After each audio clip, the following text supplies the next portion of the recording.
Let's get nasty on a Monday. It's the Fast Lane on 101 ESPN with Andrew Marsh, Carey Davis, Jamie Rivers, and Anthony Stalter. A couple of announcements right off the top here. In 15 minutes, we're going to talk to Anthony Becht, head coach of your St. Louis Battlehawks. So we'll talk to him about the huge win over the weekend. A.J. McCarron did not play in that one, but the Battlehawks got the win nonetheless. Great defensive effort. Manny Wilkins stepped in for A.J. McCarron and had some decent plays as well. So we're going to talk to the head coach of the Battlehawks, Anthony Becht, coming up at 2:15. And at 2:45, we're going to talk to Sir Charles Barkley. Chuck is going to join us at 2:45. A little NBA talk, huh? Can't wait to talk basketball with Chuck. Yeah. That's right. And hockey. Actually, I know the NHL, he loves talking hockey. I think he likes talking hockey maybe more than basketball. I can see I'm not that. joking. He will have a great take on the playoffs right now for both the NBA and the NHL. Jamie and his brother Sean, when they made a trip to, what was it, New York, right? New York. Recently, they ran into Charles Barkley and had some had dinner or drinks or something. Maybe it was both. We drank so much that night. You may have eaten. We did not. There was no food. It was a liquid dinner. Yeah. But we had a lot of fun. It was good. Charles and his girlfriend were there, and my brother Sean, his wife Tracy, and Ashley and I were there. It was fun. Good time. So Charles Barkley is going to join us at 2:45. Good, bad with the Cardinals. They get destroyed yesterday, but they still won the series. So I'm going to view this from the lens of what they did in the series, guys. They won the first two games. Unfortunately, they avoided the sweep yesterday. Matthew Liberatore, that experiment from a starting standpoint needs to be over again. Usher him back to the pen. Don't look good. What did you guys think? Initial thoughts of that lineup that Ollie rolled out for the game sweep? They've been terrible. They're the worst in Major League Baseball, by the way, in their third game of the series. You're putting something together here? At that point was 5 out of their last 6 that they had won. Yep. Why do you go with your getaway lineup? What are you doing? I don't know. I don't know that you can Especially afford with to do Liberatore that. on the bump. Yeah, or was it because he's on the bump? They're like, we have no chance. Unless we get some guys rest. I don't know that you can afford rest at this point. You're still working your way up, and I think you need to play every game. I mean, obviously, you're going to have some days where you're going to have to get Goldie off his feet. You're going to have to get Arenado off his feet. But you should be trying to play every game to win. And again, we talked about Mason Wynn and why he's not playing every single day. He's young. Unless you're hurt, and if you're hurt, then you're not playing. Play every day. Get opportunities to get out there. Pahi's okay. I mean, Herrera, all of those things, it does become frustrating when you're trying to figure out what is the ultimate goal. The ultimate goal should be we've been getting our butts kicked early in the season, so let's try to finish some teams off to end the series. But what's the message to Matthew Liberatore? You've got this kid that you've thrown into the fire here now again. Yeah. He hasn't had a great start now in a couple games. He was fine out of the bullpen. By the way, he was actually a really good person in your bullpen for when you were using him that way. And then you throw him into the rotation and you give him the B squad. It's saying you got to be perfect. I mean, the defense was sloppy yesterday. The offense wasn't there. You allowed Tyler O'Neill. Tyler O'Neill hit a moonshot off of Matthew Liberatore. But Matthew Liberatore, if he is going to be a starter at some point, he's got to perform better than what he has. He has been a very good reliever. For whatever reason, I don't know if he's more comfortable with it. I don't know if it's the spot that he's put in, in a game where Ollie can kind of pick and choose that spot and say, hey, this sets up perfectly for you. You're still a young pitcher, good, as opposed to you're starting, man. You're gonna face the entire lineup at some point. So maybe it's that. Regardless, Matthew Liberatore's got to be better. I don't disagree with you when you're talking about putting out your backups yesterday in a series where you could have swept. I didn't understand it either because you had Thursday off and you have this upcoming Thursday off before you play the Cubs. Now you do have the Baltimore Orioles, and I understand, okay, let's get these guys ready to go for Baltimore. But the way they were swinging the bat on Friday and Saturday, you would think you want to keep that momentum heading into the Baltimore Orioles series. Yeah. Gorman's starting to swing the bat. Nootbaar's hit a few home runs over the weekend. Alec Burleson. Get these guys going. Now, I know Burleson was in the game yesterday, but let's sweep. Like Carey said, you're not in a position to just start giving away games. Yeah. You need to come back. It took you so long this season to find any kind of rhythm that in the last 6 games, you'd finally found it. why on earth would you mess with it? I would be like, hey, guys, listen, it might be hot out. I know it was a hot day on Saturday. It was hot again yesterday. Maybe some guys were worn down a little bit. But I'd be like, no, we're hot right now. We're going to remember that 17-gamer they had in 2019? I want one of those. Let's go, baby. Yeah. Like, what are you telling your team? You throw. You've dug yourself a hole. I just didn't like the look of it, and obviously the result was, not great. Was the same as the way I felt about it. So there is some positive, though. If you look at the month of May, the Cardinals offensively have improved. They're 11th, just in the month of May. They're 11th in WRC plus at 109. If you look at home runs, they are 13th with 18. If you look at RBI, they are, let's see here, still struggling there, 23rd at 61. But a lot of these numbers have improved in the month of May offensively. Slugging, they're 13th at 395. You're not in the top 10 or where you want to be, but you're also not bottom 3 to dead last in these statistics, these offensive team stats, like you were throughout April. So there is some progress being made here with this offense. So that's good. And you had a really nice display over the weekend. Well, your lefty bats too are popping. Donovan, Newt, Gorman, Burleson, those guys were dormant when Newt was hurt to start the season, but the other three guys were dormant, and even Newt started off slowly when you needed the left bats. And now they're there. And Burleson, I mean, he's turned into a machine. Yeah. He's been rolling. He's been great. He's been playing extremely well. And it's good. I mean, I think you're starting to see that's what this lineup needed, right? You needed to have guys. Gorman was doing pretty much nothing to start the season. Newt, as you said, injured and then hit a home run in his first game and then kind of slowed all the way down, and he's starting to pick it back up. Yeah. If those guys are going to hit, and if Goldie and Arenado are going to hit, then this team can have some success. But, again, my fear was the pitching to start off the season was really good. They did a wonderful job. And now that starts to feel like maybe that's slowing a little bit. Sonny Gray got roughed up his last couple of starts. Lance Lynn, same thing. Liberatore, okay? Like, we're maybe the pitching hopefully is not falling off, but the hitting is starting to pick up. You got to have both of them playing well at the same time. You can't have all nice things, Carey. I think, Jamie, you may be right, but all I'm asking is for pitching and hitting to play well at the same time, not one or the other. Be a fun concept, right? It would. I mean, you might win games. Hell, you might win the division. I don't know. Whoa. Okay, I'll take it back. Maybe. All right, possibly. Tonight you do face a pitcher in Dean Kramer who has allowed 9 home runs on the season. 7 have come at Oriole Park, so there is a caveat there. The Oriole Park, for whatever reason, has just been a bandbox all season long. That ballpark has given up the most home runs in baseball this year, so he's part of it. But he's giving up a home run every 5 1/3 innings pitched, and he's been generous to both righties and lefties. 5 of the 9 home runs have come against lefties. 4 of the home runs that he's given up thus far have come against righties. So the splits, it doesn't matter. So you talk about the lefties lined up.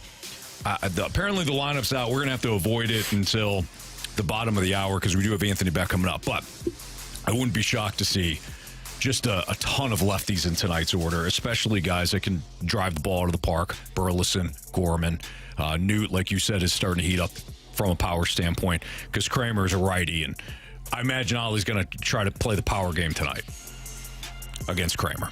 You mean he's not going to put the B squad in? I don't think he's going to. Well, he got the B squad yesterday, so everybody had a turn. Everybody got in. Did you call that a B squad? Yesterday? Yeah. They looked like a little league team. You can't get a little lower at points. I guess you could. Okay. The defense was pathetic. It was not good. Yeah. It was not good. That whole sequence of events at third base. Marshy was there. Was That's bad. why he's extra bitter. Marshy was at the ballpark yesterday in the sun. In the sun. It was hot. He may or may not have had some adult beverages the night before. He did. I may or may not have run into Marshy and his girlfriend. Did you? on Saturday night. Oh, Saturday night. Yeah. Yeah, because you went to the game Friday night, too. Yes. So they gave you plenty to cheer for on Friday night. Absolutely. And then made sure that you still had just a so-so weekend yesterday. Yeah, Friday, Saturday, good nights. Even last night was great. But Sunday afternoon, just not feeling great. Not feeling great at the ballpark, watching this team play. Yeah. Well, you're not in last place.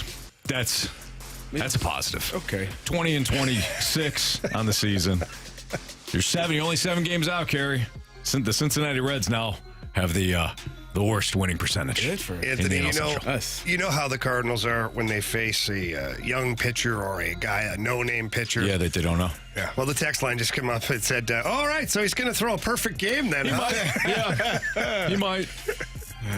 I mean, the Orioles do have good pitching. The bullpen has been very good this year for the Orioles. So I'm not saying it's going to be, a slaughter here for the Cardinals. But at the same time, again, you're facing somebody that has not kept the ball in the yard this season. Now, I'm looking at some of the Cardinals like head-to-head at-bats, and a lot of these guys only have like 3 or 2 at-bats against them. Nobody's hit a home run off of Kramer thus far. Yet. But Newt's got a double. So there you go. It's all looking up, guys. That's all I'm saying. It is looking better. All looking up. If we're going to be completely honest about the Cardinals, it is looking better. It is. Yesterday was not pretty, but overall, it's looking better. And they're giving us something to at least turn the TV on for now. That's true.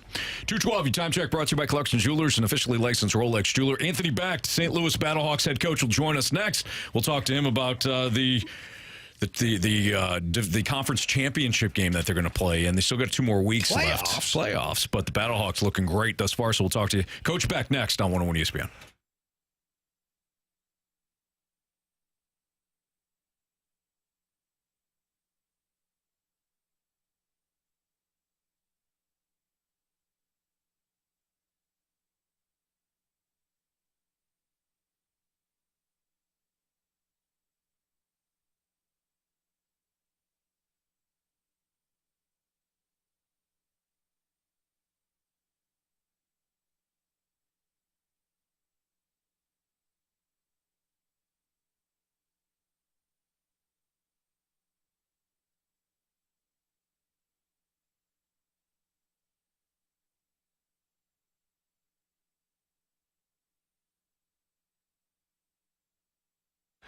If you're looking to save money on your car or your home insurance or even some of those summer toys that are out there up at the lake or out at the farm, give Tracy Bibb and the Bibb Agency a phone call. And that's the one thing, too, is it is confusing because you got your car insurance, you got your home insurance, and then let's say you have a boat or a jet ski or an ATV or the old side-by-side.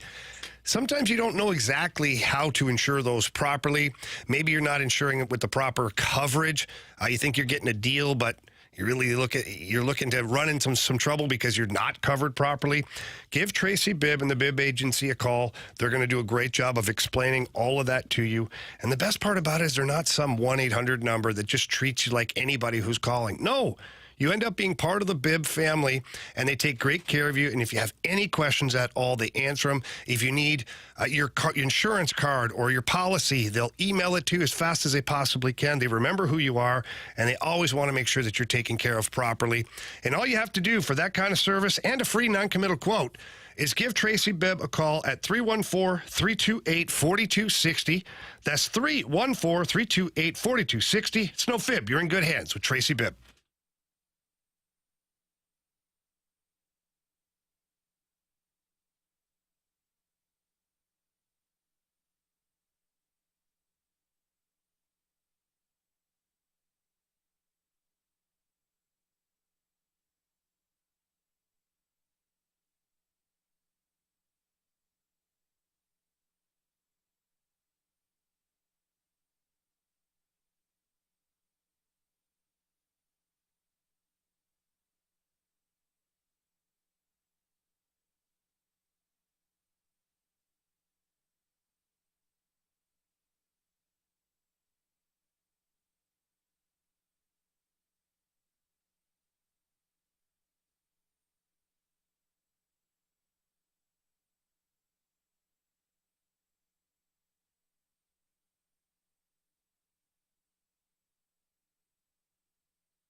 Gauntlet on 101 ESPN with Carey Davis, Jamie Rivers. I'm Anthony Stalter. We head to the 101 ESPN Celebrity Line. We're joined by the head coach of your St. Louis Battlehawks, Anthony Becht. Coach Becht, how are you today?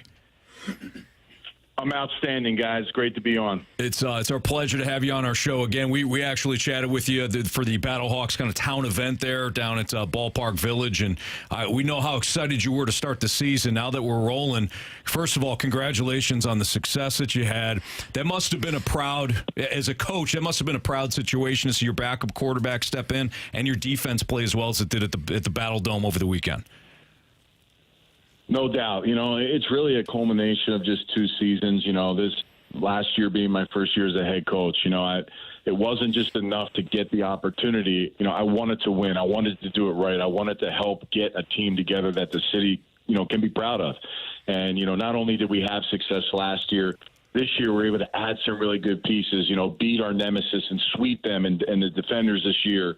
And, just a shout out to our players, number one, that buy into a culture that's really not developed over 12 months, right? It's developed in 5 months, a month in training camp, and going out there and just continuing to grind and get better and improve and play together as a team.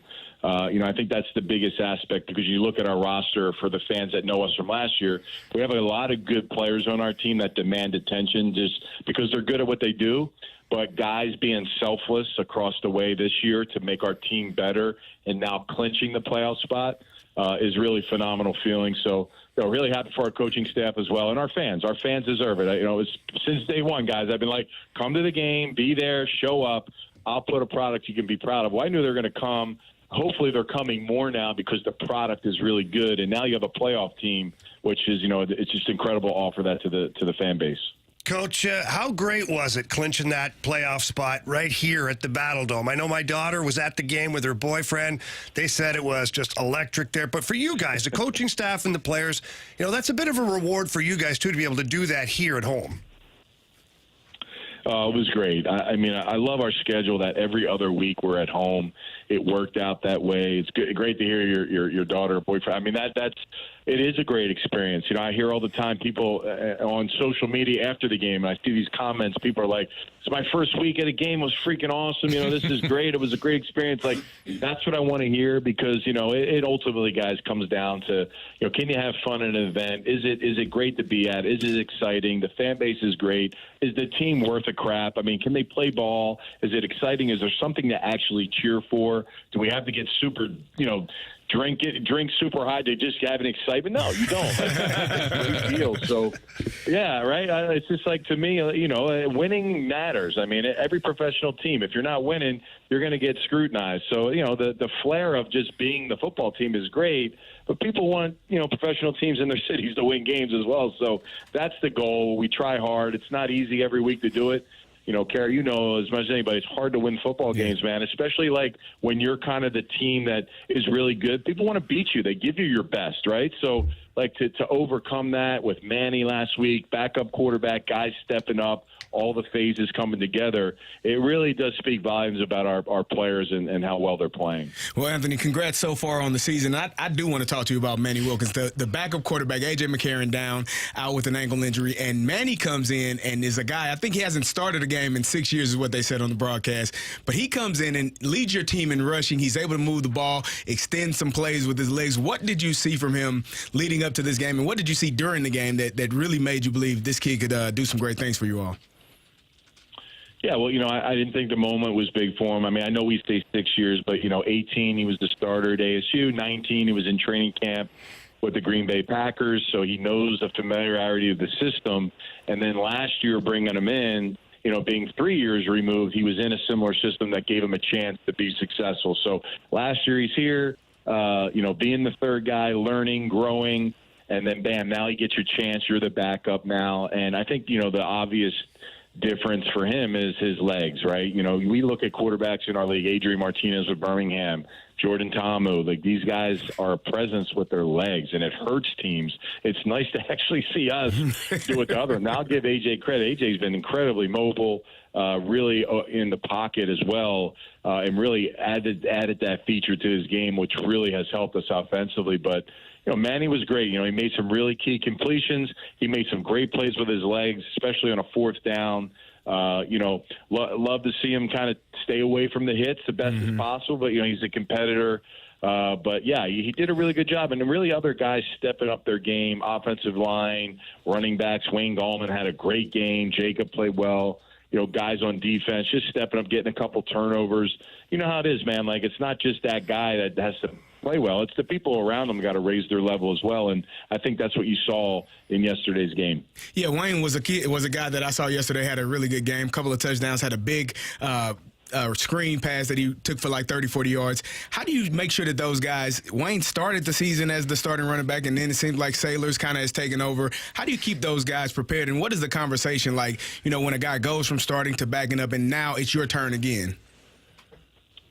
Yeah, listen, this is a production business, right? All of us, players, coaches, and it was a little shaky. Wayne had a great training camp, had the opportunity to be the guy in the first game. Second game gave him an opportunity to kind of redeem himself.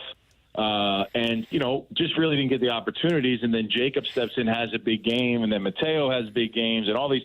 And now it's like, okay, what are those conversations? One, they're honest conversations, right?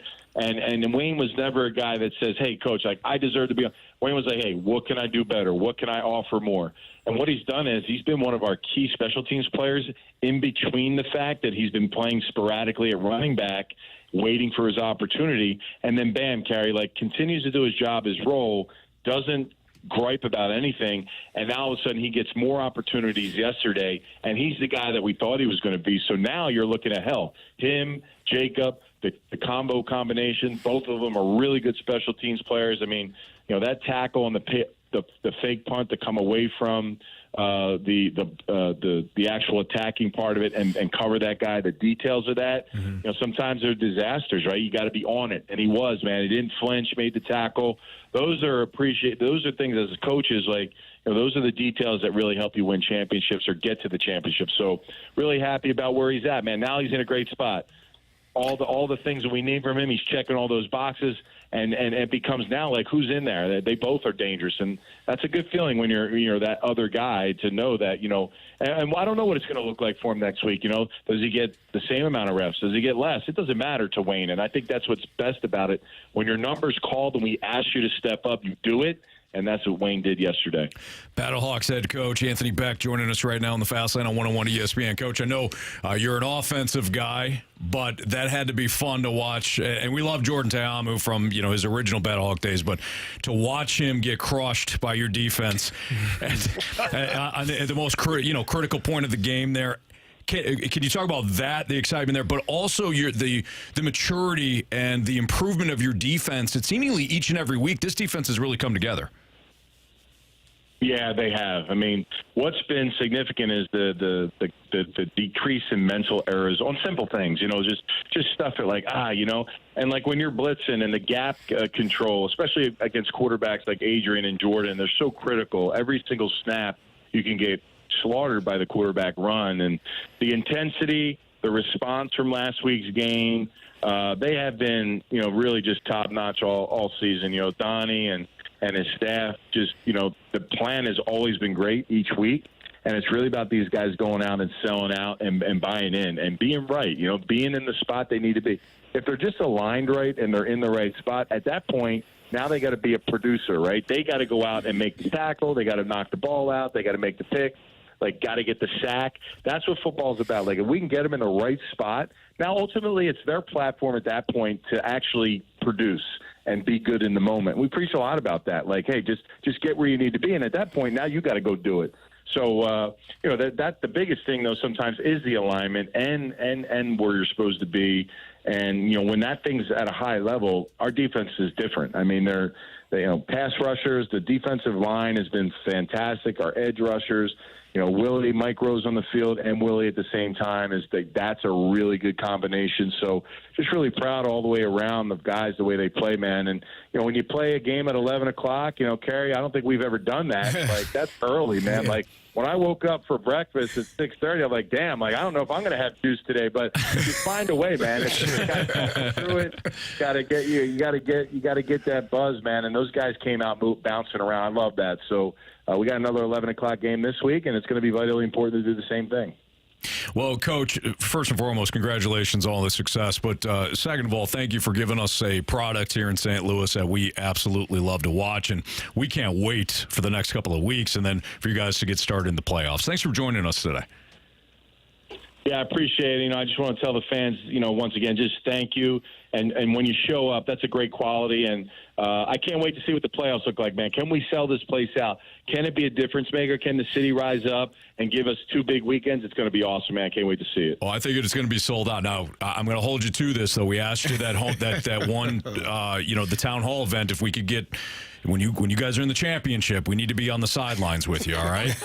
You said yes. Yeah, I got that. That's easy, man. I got all that access. When you're the head coach, you got a lot of pull. That's an easy thing. I can make that happen. You just get your audience to show up and give me 10 minutes of Battlehawk talk a day. I think that'll be the best thing you can do for me. Oh, you got that. That's no problem, Coach. We got you covered. Thank you. Take care. See you, brother. Appreciate you guys. Thank you. Thank you. That's Coach Anthony Becht here in the Fast Lane on 101 at ESPN. Great win. That was not easy. He just said he wanted to be a member of the Fast Lane. I think so, too. I mean, that's what I sounds. find. We can get him some gear.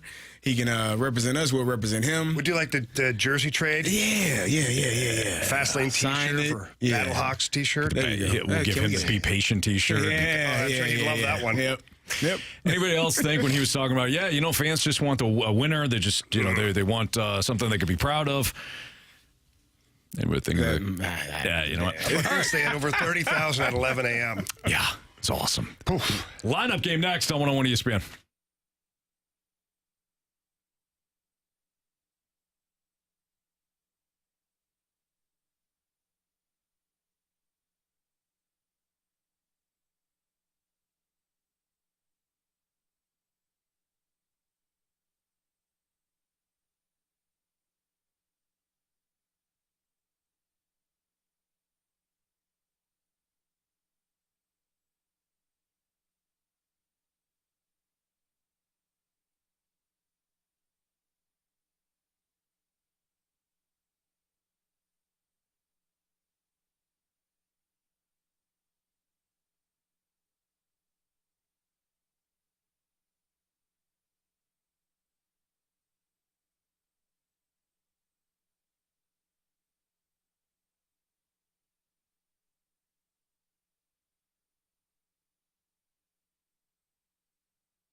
101 ESPN Sports Center.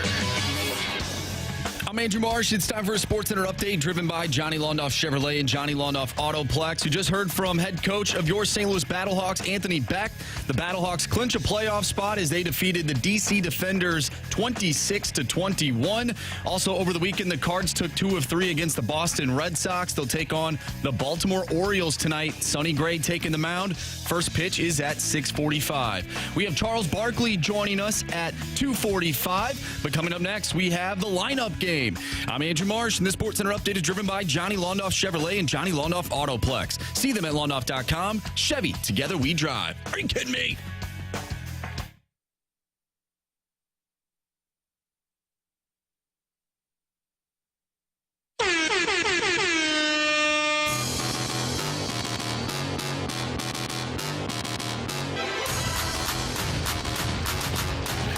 Time for the lineup game here in the Fast Lane on 101 ESPN. Tonight, the Cardinals and Orioles open a new set at Busch Stadium. It'll be Sonny Gray taking the mound for your St. Louis Cardinals. And Kramer will be the starter for the Baltimore Orioles. He's a right-hander. All right, boys. I say Donovan leading off. Donovan. Show us Brendan Donovan. Donnie. Hey, this headband's pretty cool. So I mentioned before, Dean Kramer's a right-hander. He's given up a lot of home runs. I think we're going to see a bunch of power. I think Newt is here. I agree. Yeah, I got the Newt here, too. Show us the Newt.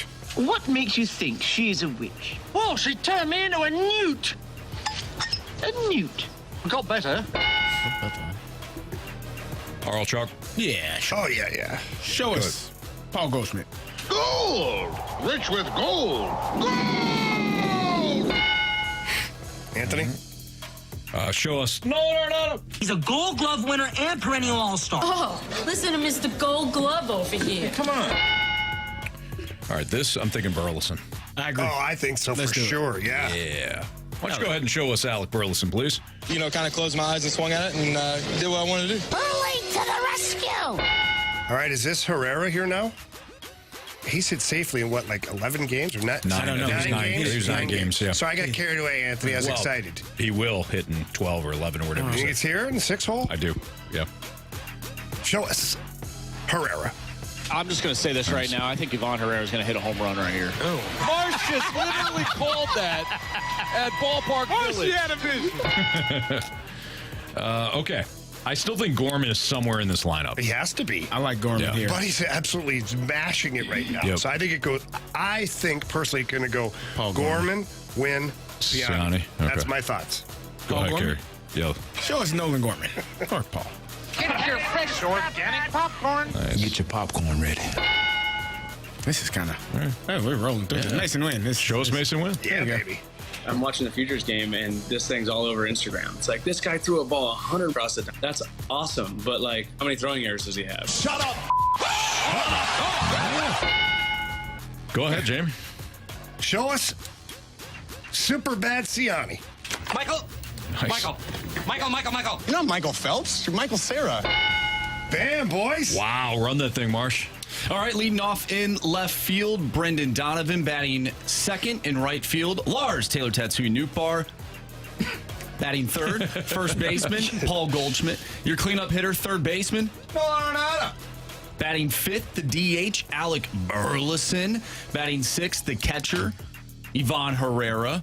Batting seventh, second baseman, Nolan Gorman. Batting eighth, the shortstop, Mason Wynn. And batting ninth in center field, Michael Siani. All right, I say we do it. Let's for go, it. baby. Let's do it.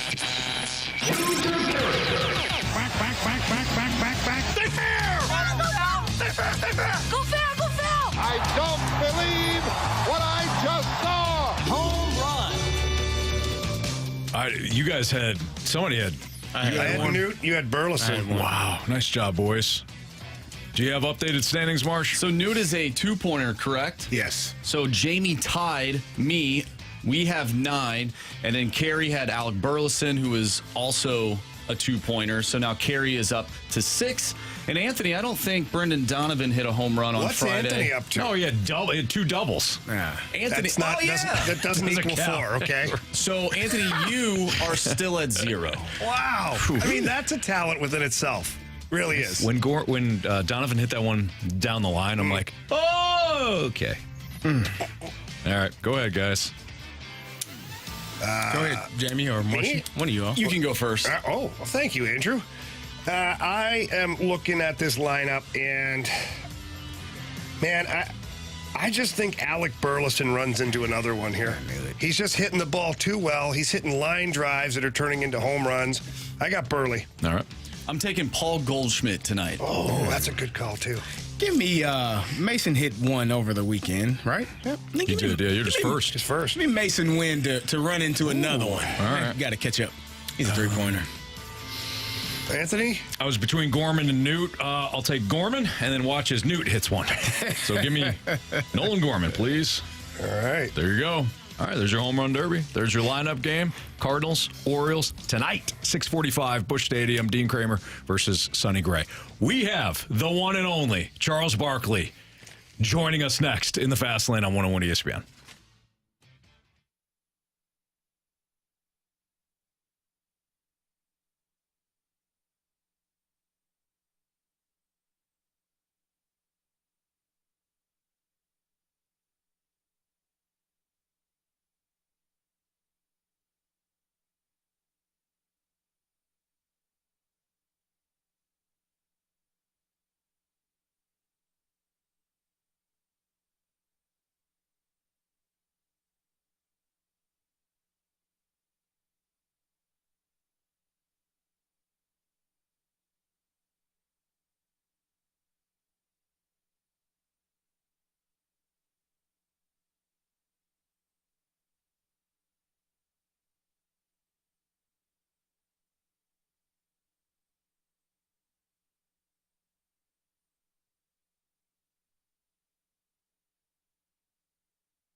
Come on, man.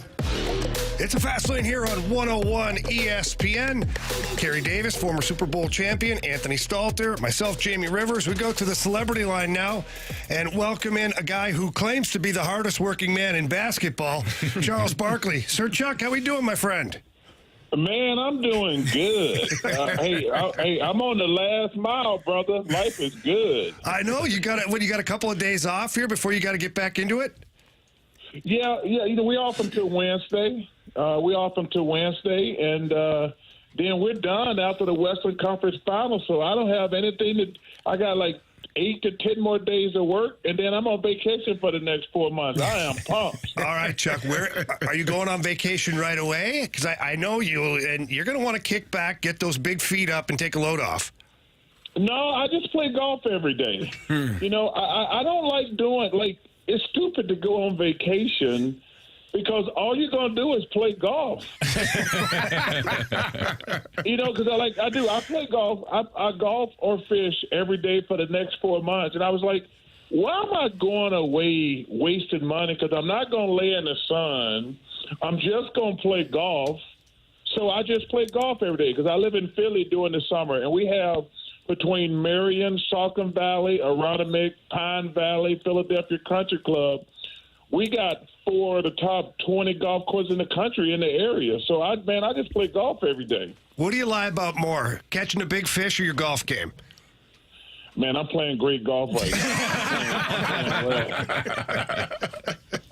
I am. I'm playing well right now. I am. I'm playing good. I'm about a 10 handicap. I can go, and as long as I smoke a couple cigars per 9 and drink some beers, it's a perfect day. There you go. Charles, we're starting to see a shift in some of the players in the NBA, the older version of guys, LeBron, Steph, KD, all out of the playoffs. You got the younger players, the younger generation coming up. So I wanted to ask you, what are some of the characteristics of a player that makes the player the face of the NBA? Well, number one, you got to win. And you just got to win. And we got some great young kids out there. Obviously, everybody's talking about Anthony Edwards right now, but if you watch that game Friday night, if you weren't impressed with Shai Gilgeous-Alexander, you look at Jason Tatum and Jaylen Brown, and, you look at Halliburton, man, we got some really terrific young players. Think about this. With the exception of Kyrie, who's already won a championship, we're going to have a champion this year that's going to be like hadn't won ever. The Mavs won a long time ago, but it's going to be a big deal who wins the championship when these last 4 teams we got standing. Chuck, when you look at these two matchups in the conference finals now, what's the biggest question that you have regarding one of the teams? It's interesting. I've actually been looking at tape for the last 2 hours. Because I'm not doing anything today but watch some tape, and I'm going to go out and watch the hockey game tonight. That's all I'm doing before I leave going to Minnesota tomorrow. So this is just a lazy day. When I get off with you guys, I'm going to go to the gym, and then I'm going to go start getting drunk as hell and pull for my boy Tucker tonight. Rick's been my guy for a long time. I met him back in Philadelphia in the early 80s when we were both – he was playing for the Flyers and I was playing for the Sixers. I got to spend some time when he was coaching in Arizona where I live. He worked for us, the last couple of years in hockey, so I spent a lot of time with him. So, yeah, my whole night is going to be I'm going to go get a hard workout in, then I'm just going to get drunk and watch 9 o'clock Eastern on ESPN. That's all I'm doing today. All right, Chuck. But I will tell you this. I said last night I thought the Wolves were favored. I think the Mavs going to win that series, man. I was looking at the matchups. I was like, they can't guard those three-point shooters for the Mavs. Because that's been my biggest concern about the Wolves playing 2 bigs all year. And I said, you know what? I think this is going to be a bad matchup for the Wolves. So I'm changing my pick. I'm going with the Dallas Mavericks to win that series. Charles, on the eastern side of things, the Celtics seem to be, they've been playing well. They've been a favorite all season long. Do you think that it's championship or bust for that team that has been in the conference finals multiple times and now they are potentially going to be in the NBA finals again? Hell Hell yeah. But I will tell you, man, the Porzingis injury is huge for those guys. And it looks like he's going to be out the first couple games. That's what Woj says. Hey, listen, man, and anytime Woj says something, I believe it. Hey, Woj, man, I think he's fantastic. But, man, I don't think they can win the championship without him. I don't think they can win it without Porzingis. I really don't. Now, I do think they can get past the Pacers, but that's going to be a 6 or 7 game series because, as you see, man, the Pacers might have been the most underrated team in the playoffs. And you know what's crazy? I said during the trade deadline, I said the Pacers getting Siakam and the Mavs getting PJ and the big guy, I forget his name, is slipping my mind right now. I said they had the best trade deadline ever. Out of all the teams this year, And I said, and it's working out perfect, but I still think it's going to come down to the Mavs against the Celtics. All right, Chuck, these guys want to talk basketball. You know me. I want to talk about the NHL with you. And we got Florida and the Rangers on the eastern side. And then your boy Talk is trying to get his team into the conference final. But what have you been seeing so far that you like, and who do you think's a favorite right now? Wow, that's a great question. Thank you. Because because let me first of all, shout out to Craig Berube, man. Yes. Yeah, he got a new job in my favorite. My two favorite cities in the world are Toronto and Chicago. Shout out to Coach Berube, man. He came on our telecast about he was in the studio a couple nights, so it was I wasn't in town. But he did a hell of a job, and I'm glad he's going to Toronto, man. So congratulations to him. Hey, that Florida Rangers series, that's a heavyweight slugfest. I mean, that is a heavyweight slugfest. Florida, man, this is the second year in a row. They're trying to get to the Stanley Cup final with unfinished business. But, I don't know who's the favorite in that series, but I tell you, I cannot wait for Game 7 tonight. But whoever's playing, man, Dallas is going to be tough to beat. I pull for guys who haven't won the championship. So Joe Pavelski, he seems, I don't know, we're casual friends. I think he's amazing. The really cool thing about it, I'm going to try to catch a Stanley Cup game when we're down there.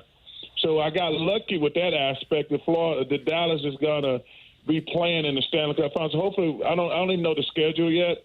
But hopefully I'll get to go to a Stanley Cup game down in Dallas. That'll be awesome. Because I went to the Stanley Cup Finals to a couple games last year down in Florida and had a blast. So hopefully the season will be over for me as quick as possible so I can go to the Stanley Cup Final. Charles Barkley joining us right now on the Fast Lane on 101 ESPN. Chuck, when did your love for hockey start? Like for me, I loved watching the '90s Rangers teams when they had Mark Messier and Leach and Richter and all those guys. But for you, when did it start, and was there a certain team that you loved?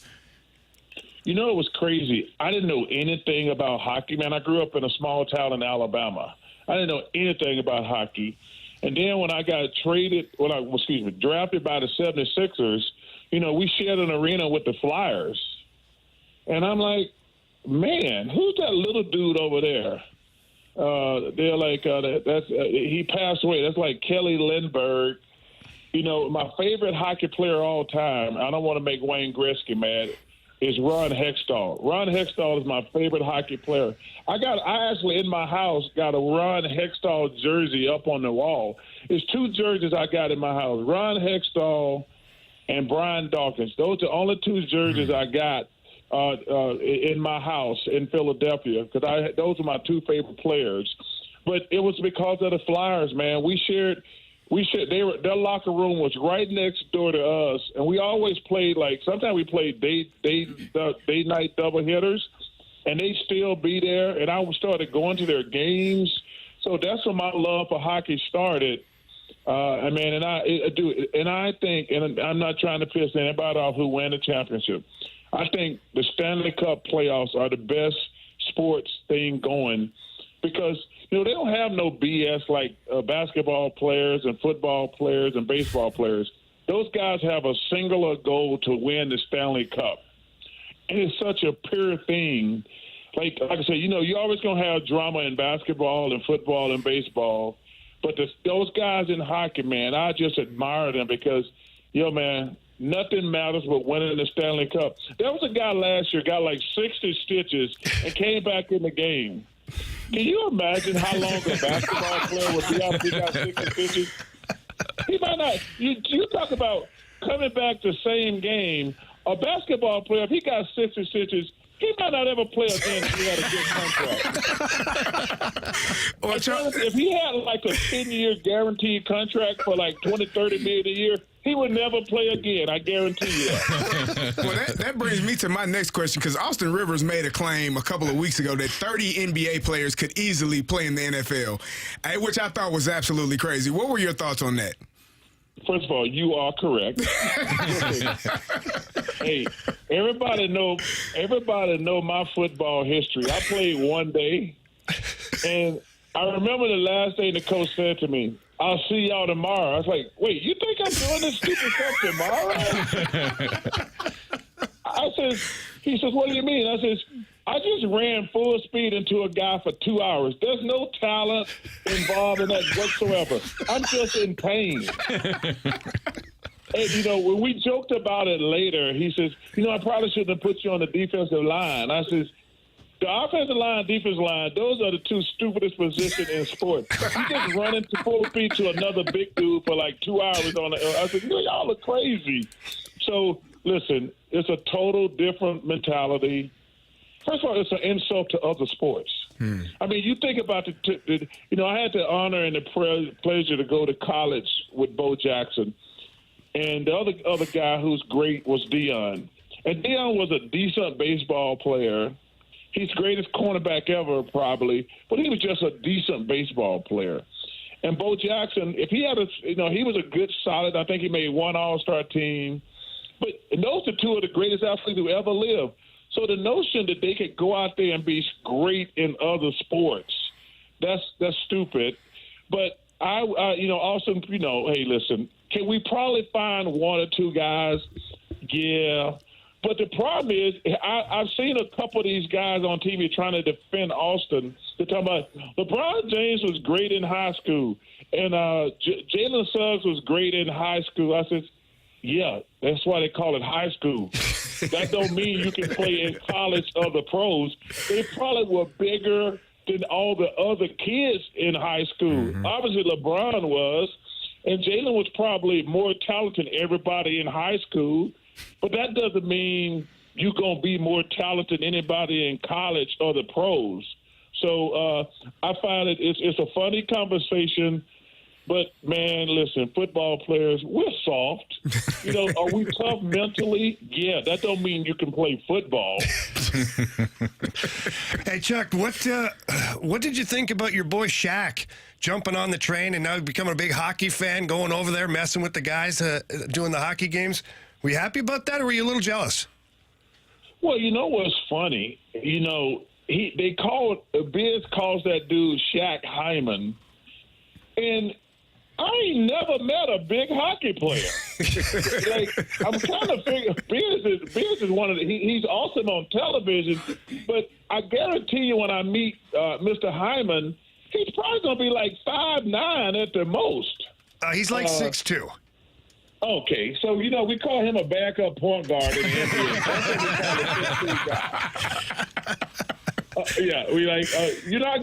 We called him a backup point guard. But I tell you what, man, he posts up around that net and they can't move him.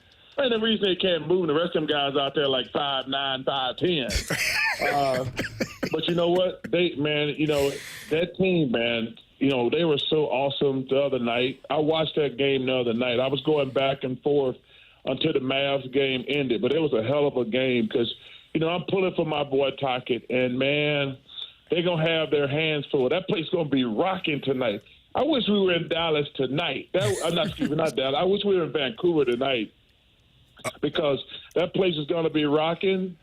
I think something wrong with McDavid, man. He's just passing the puck. He's not even looking to shoot. I mean, he was awesome the other night, but I heard the announcer said it looked like he's got some type of injury because he's just passing the puck. Yeah, I don't know, but if he discovers it or figures it out or he's not injured anymore, it could get scary. So your boy Talk's going to have to keep his foot on the gas there tonight. Hey, listen, a Game 7 is the best word in any sports. We had 2 of them yesterday. It's the greatest thing in sports, and you never know what's going to happen. I mean, I was like last night, my friends were like, what do you think? I said, man, these are scary games. Because I said, I don't know. I said, I picked Indiana to win that series, but I don't know. And then last night before the game, Ernie said, who you got? And I said, I got the Wolves. He said, you sure? I said, I think, because, the concern I had about Denver all year, and we talked about it all year, they let 2 of their best players go off the bench. And they were counting on these young kids. And I said, well, they're going to get through the regular season, but you don't know how young kids going to do in the playoffs. And they did not do anything in the playoffs, and it caught up with them. Well, Chuck, we appreciate your time here today, brother. I really happy that you joined us today. I'm looking forward to you getting a chance to, one, relax tonight, get your drink on, have some fun, watch your boy talk. And then when you get done, enjoy your time off on the golf course. And if you want, Chuck, they're hard to find because they're such a valuable commodity. But if you want, I can get you a Rivers jersey for your house. I tell you what, you have to be from Philadelphia to have you in the house. That's a good answer, Chuck. I respect it. I don't even want one of my jerseys, so don't worry about it. All right, brother. Thanks a lot, man. I really appreciate it. You do awesome stuff over there at TNT, and can't wait to share a drink again soon one day. Hey, guys, number one, thanks for having me. You know what? I'm going to go on a radio binge for the next 10 days before we get fired, apparently. So I'm actually going. I'm going to do every damn radio show in the world because when I'm sitting at home, when we lose the basketball contract, people are going like, what happened to Charles? Is he still alive? We'll have you on anytime, brother. Don't you worry. Hey, guys, thanks for having me. Have a great week. All right, You Chuck. too, Take care, Thanks, buddy. Chuck. See ya. Okay. That's the one and only Charles Barkley. Just incredible stuff.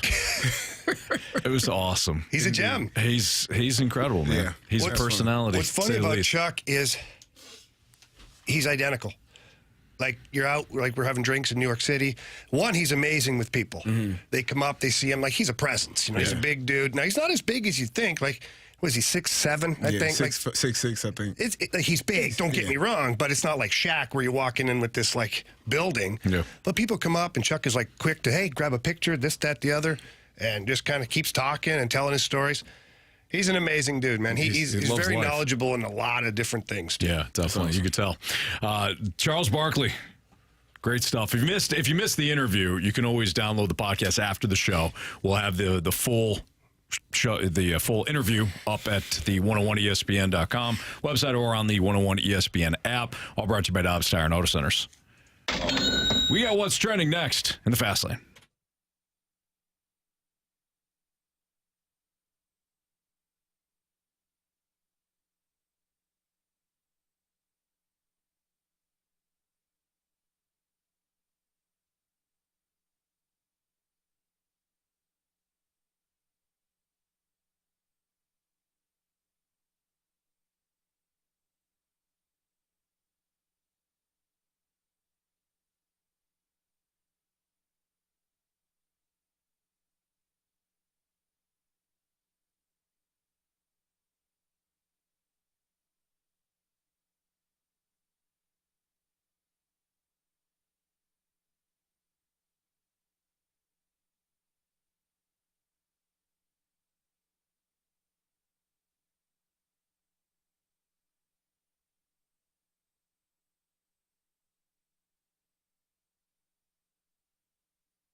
time to find out what's going on in the sports world with What's Trending Now. Brought to you by Goodwill. Donate a car and get tickets to the St. Louis Cardinals.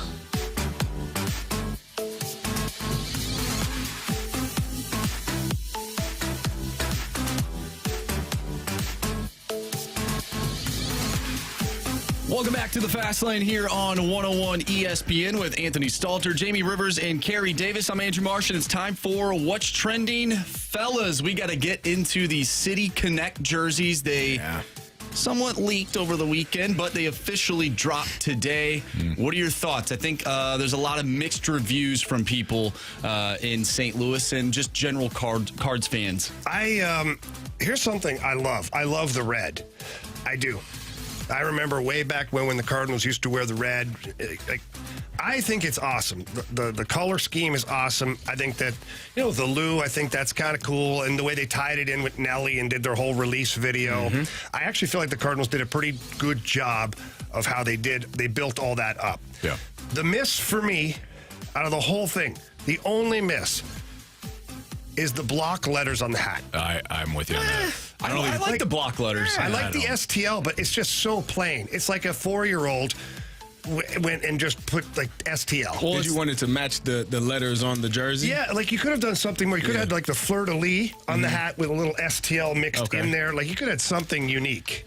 Yeah, I'm with you on the hat.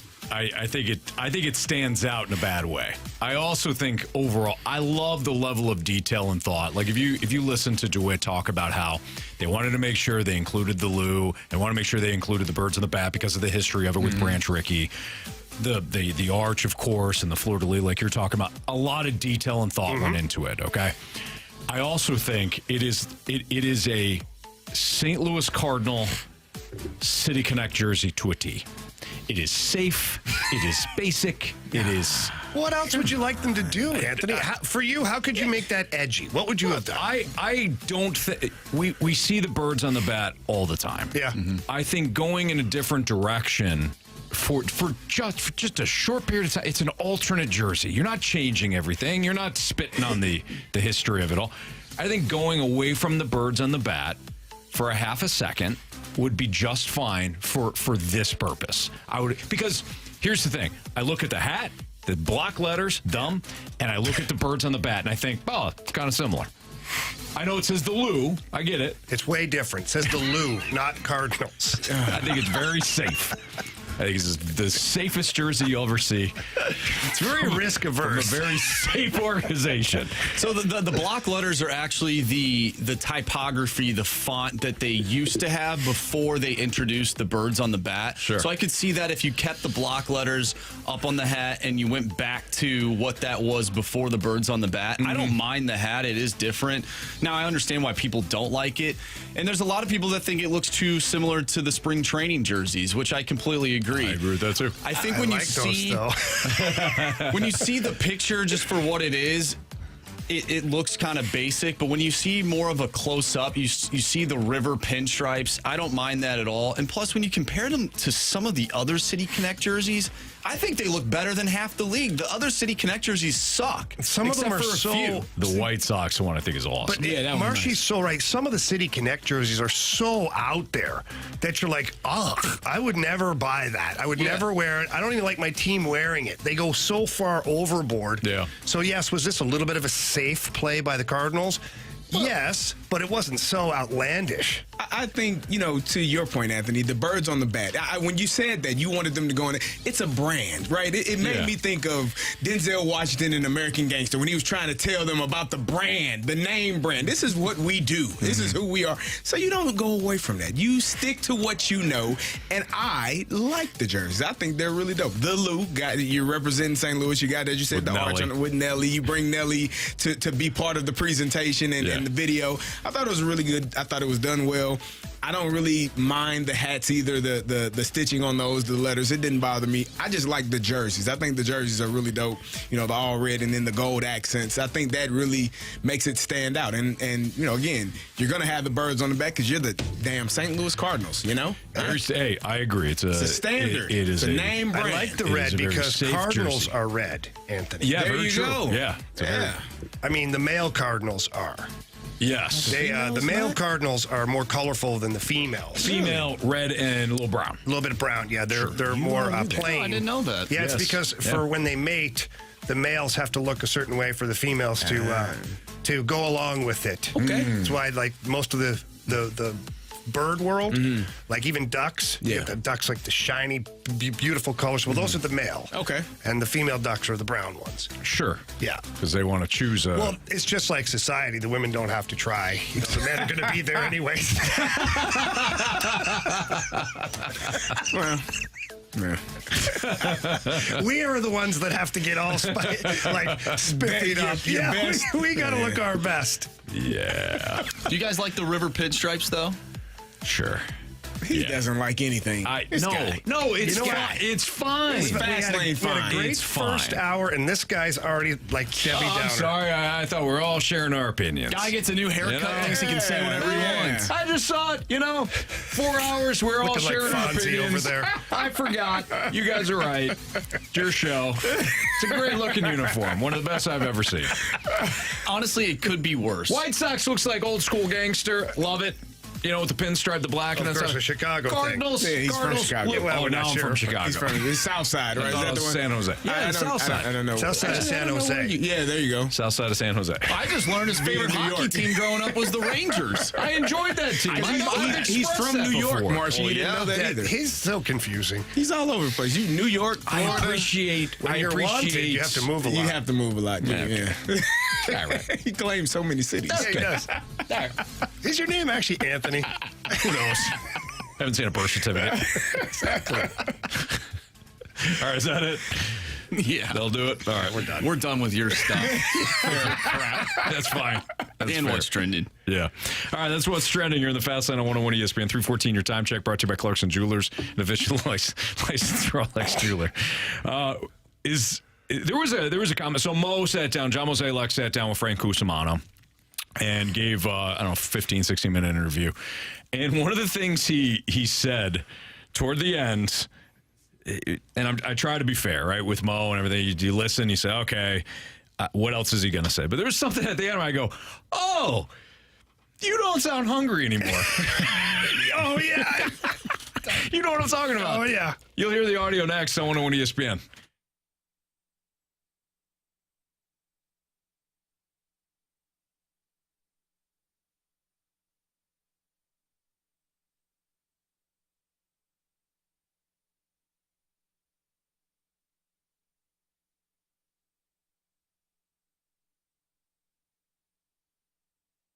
Doors now, pay later. That's what they have going on right now at Mosby Building Arts. When you call in by June 30th, your first appointment doesn't have to be, and it has to be, it doesn't have to be before June 30th, but you have to call in by then. You're going to get exterior doors, interior doors, garage doors, and 5% off or no payments for 1 year. So if you're looking to upgrade the look and feel of your home with new doors, whether it's exterior, interior, or garage, great. You're going to get 5% off or no payments for 1 year, all thanks to Mosby Building Arts. So now is the time to call. Front doors, they can be made in a variety of materials: wood, fiberglass, steel, aluminum. Each material offers different advantages in terms of durability, insulation, aesthetics. Installing an energy-efficient front door can help reduce heating and cooling costs by minimizing the heat transfer between interior and exterior doors. And again, it will upgrade the look and feel of your home, too. So give Mosby a call right now at 314-909-1800. Tell them Stalter sent you. You can also visit them at callmosby.com. But when you go with Mosby Building Arts, you're going to do it right the first time. You're going to love the look and feel of whatever project it is. You're going to love working with Mosby because Mosby Building Arts, they are the right remodeling company.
I certainly get the sense that the city is tiring of me. And the vocal minority is getting louder and louder. And, the only thing that can change that course is we start playing better. That was John Mozeliak, who sat down with Frank Cusimano on KSDK and chatted with him about a variety of topics. And as I was listening, guys, I thought it was very John Mozeliak-esque. I thought he'll never come across to fans who are very passionate and want this team to head in a different direction. There's nothing that Mo's going to say that's going to change anybody's minds if they're in that boat. I think that if you listened and you were objective about it, he did say things like, This is on me. This is my responsibility. I need to be held accountable. All that. He said all those things, but he said it in a Mo way where I think a lot of people are just going to hone in on some of the things they don't like about what he said. So I was listening. I was being objective. Then we got to the end. Anthony found something he didn't like, guys. This guy, has he You know what? Why don't we just go ahead and play the audio? Here's Frank Cusimano asking Mo if he's worried at all about his job security.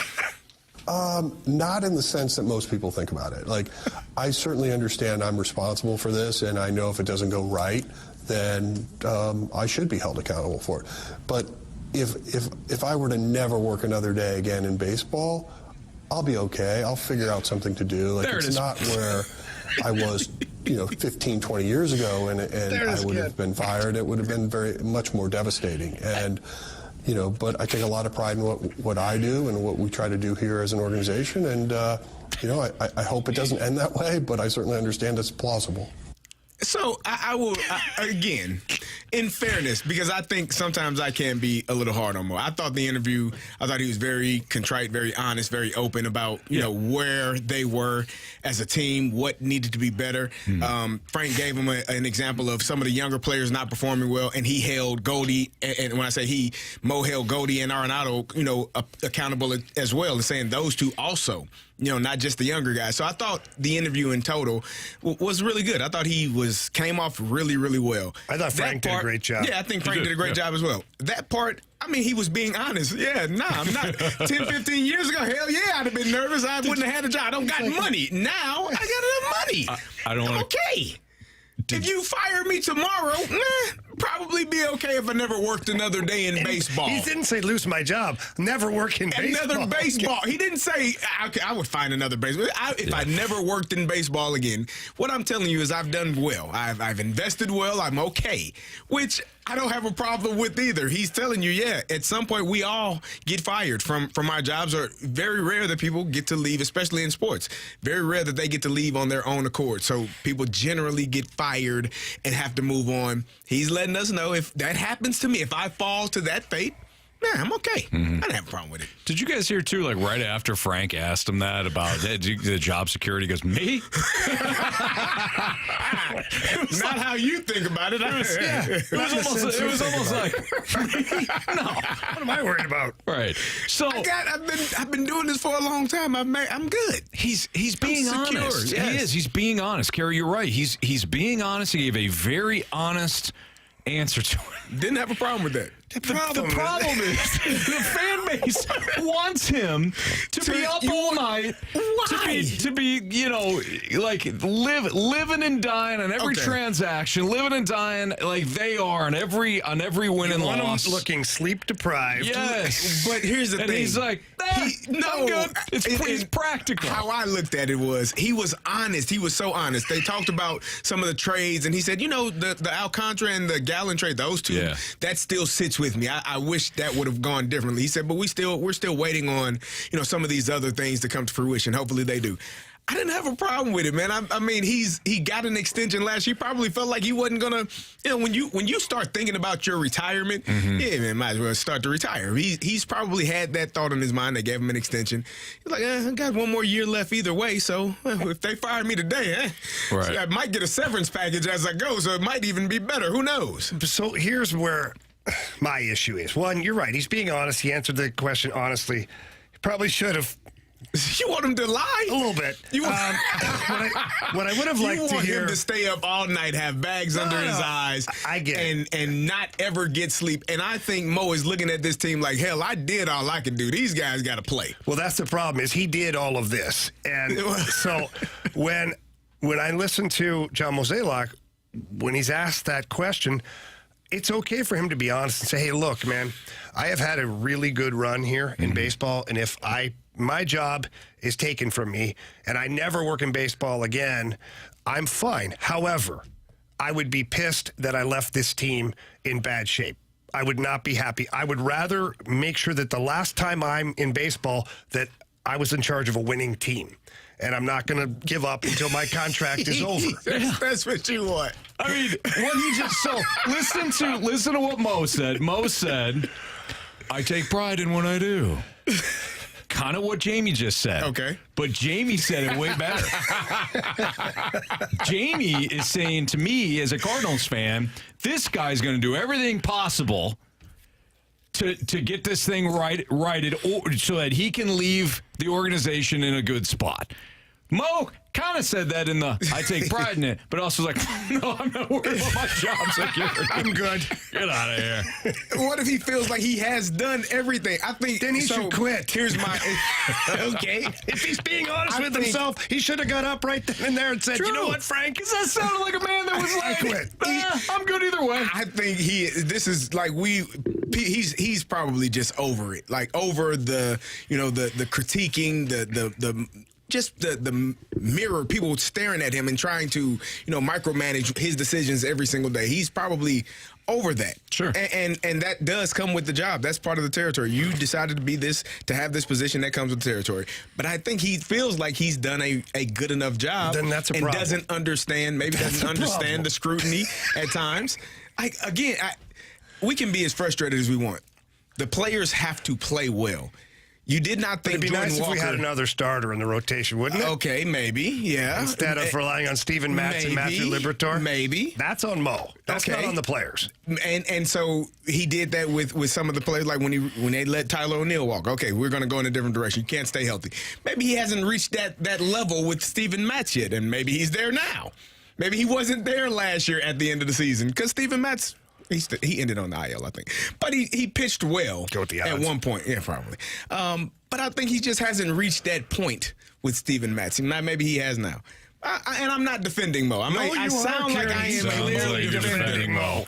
You loved everything he said. From the guy who wore the glasses to I this. loved the honesty because I have been but asking the honesty for doesn't mean it's the right answer. Honesty is always the right answer. You can be honest and then try to rev up your fan base a little bit, too. Well, I think you can tell the truth. Hell, if I get fired today, I'm good. If I was John Mozeliak. You all think I lose sleep over this? Ha! And I knew. That's what he said. And to start that off, he says something about people don't think kindly of him right now, or what is that? He said the vocal minority. Yeah, he goes, I think people are growing tired of me. Yeah, they're growing tired of him. Yeah, in the city. So if he knows already that people are tired of him, why would you give an answer like that where you're like, yeah, you're tired of me. If I lose my job, I'm fine. If you know people are tired of you, why would you keep putting forth effort when you feel like you've been putting forth all the effort? That was an incredibly healthy answer, Carey. Like that's an incredibly healthy statement. It really is. Unfortunately, healthy in sports. It's just it doesn't work with fan bases.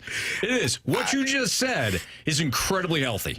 We should all take that perspective. Why would I lose myself? If you already hate me, I'm going to try to make you like me? Yeah. I've done the work. It's a sense of pride in what but he hasn't done the work. He's done work. He hasn't done the work. Because he didn't sign another starter. Because the team is failing. Well, that's the bottom line. He did work, but he didn't do the work properly. I haven't seen John Mozeliak bat in the 2-hole yet this year. Well, I'd be interested in seeing that. I haven't seen it. I missed it. Sorry. Don't worry about it. You're Keep going. Check it out on the podcast. Yep.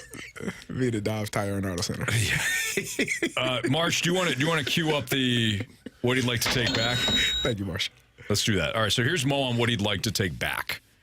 Well, I definitely feel like, go back to the offseason of 22 to 23, and, we should have added some pitching. Like, we kind of thought that some of the bets we were hedging on were long shots, and they ended up proving to be just that. And so I certainly regret that. And as I look at our current club now, I think there might have been some other things we could have done a little bit more creatively for our offense.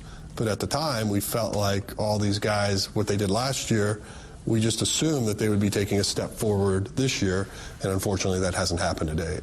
So what is wrong? What are you celebrating? What's wrong? You're celebrating with that? a man who's failing. But he also said we assumed that the players would be better a year later because they showed us in 23 that they could play baseball. And the natural progression, Jamie, you know this, when you get a year older, you get a year more confident, you get a year under your belt, you know that you should be better than you were the year before. When they were as bad as they were last year, I don't know if I would have assumed anything. Well, I mean, but when you're talking about the players, not just the team overall. I am talking about Nolan the players. Gorman, Lars Nootbaar, Brendan Donovan, building off of the year, Jordan Walker, building off of the year that they had last year. Your assumption is they're not going to start off the first 40 games under 200 batting. Like Jordan Walker was 155 when he left. Nolan Gorman and Lars Nootbaar were batting about 180, 190 each, respectively. Like, that's not something that you expected, but that's what you got. And so again, I can be honest. If he's doing a terrible job, that's not it. I've heard this man be very condescending when he's talking to fans. I don't think that this was a condescending conversation at all. No, I don't think that. I just think, again, unfortunately, it kind of fell a little bit in the tone deaf category for me. He admits to making some bad decisions, and he's very honest. I don't think he lied at all. Right. And I'm not even asking the guy to lie.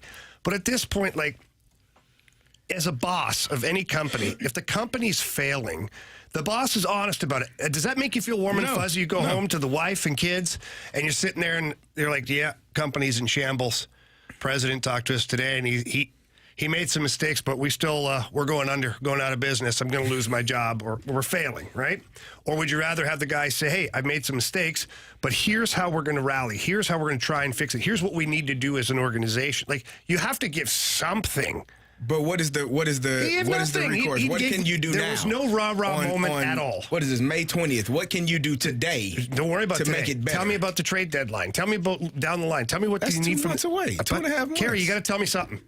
You can't just sit there and be like, you know what, I made mistakes. What are you going to do about it?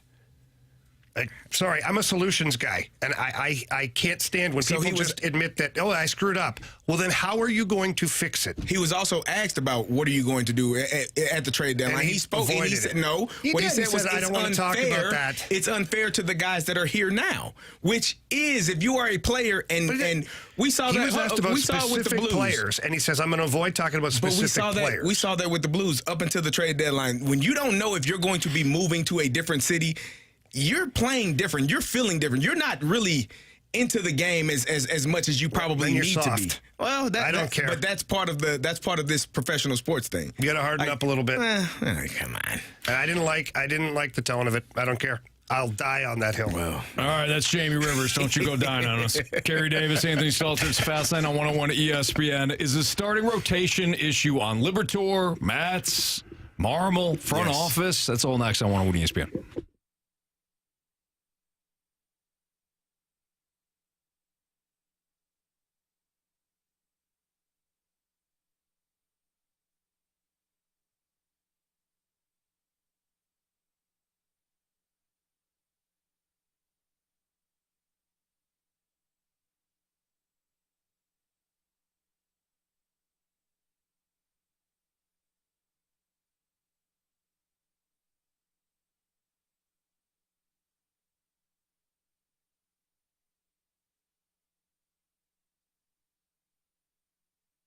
Hey, it's Carey, and I'm here for Window Nation. It is their semi-annual sale, and they are offering 50% off of all window styles, plus 0 interest for 5 years. You heard that right, 0 interest for 5 full years. And an additional bonus, If you schedule an appointment now through May 31st, Window Nation's windows, they're experts. That's all they do is windows. They professionally installation team has over 10 years of experience, and they can install that window in 1 day or less. And Window Nation windows come with a lifetime warranty.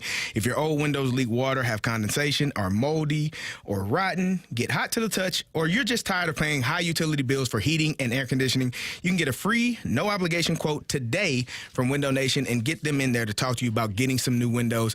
They've installed over 200,000 windows just last year, 96% of them requiring no follow-up service. They'll measure that window 3 times to ensure proper fit.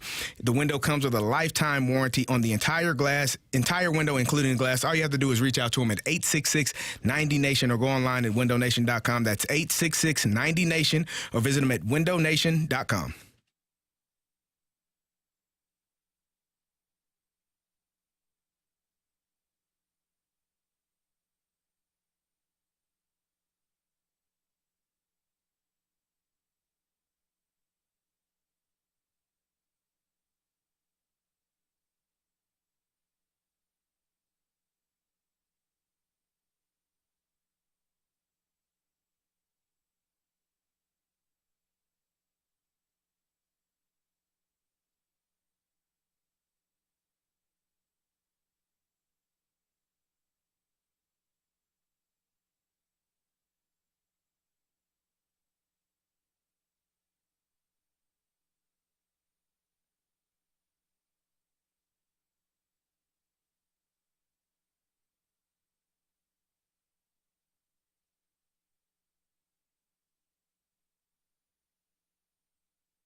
I'm Andrew Marsh. It's time for a Sports Center update brought to you by Saliga Heating and Cooling.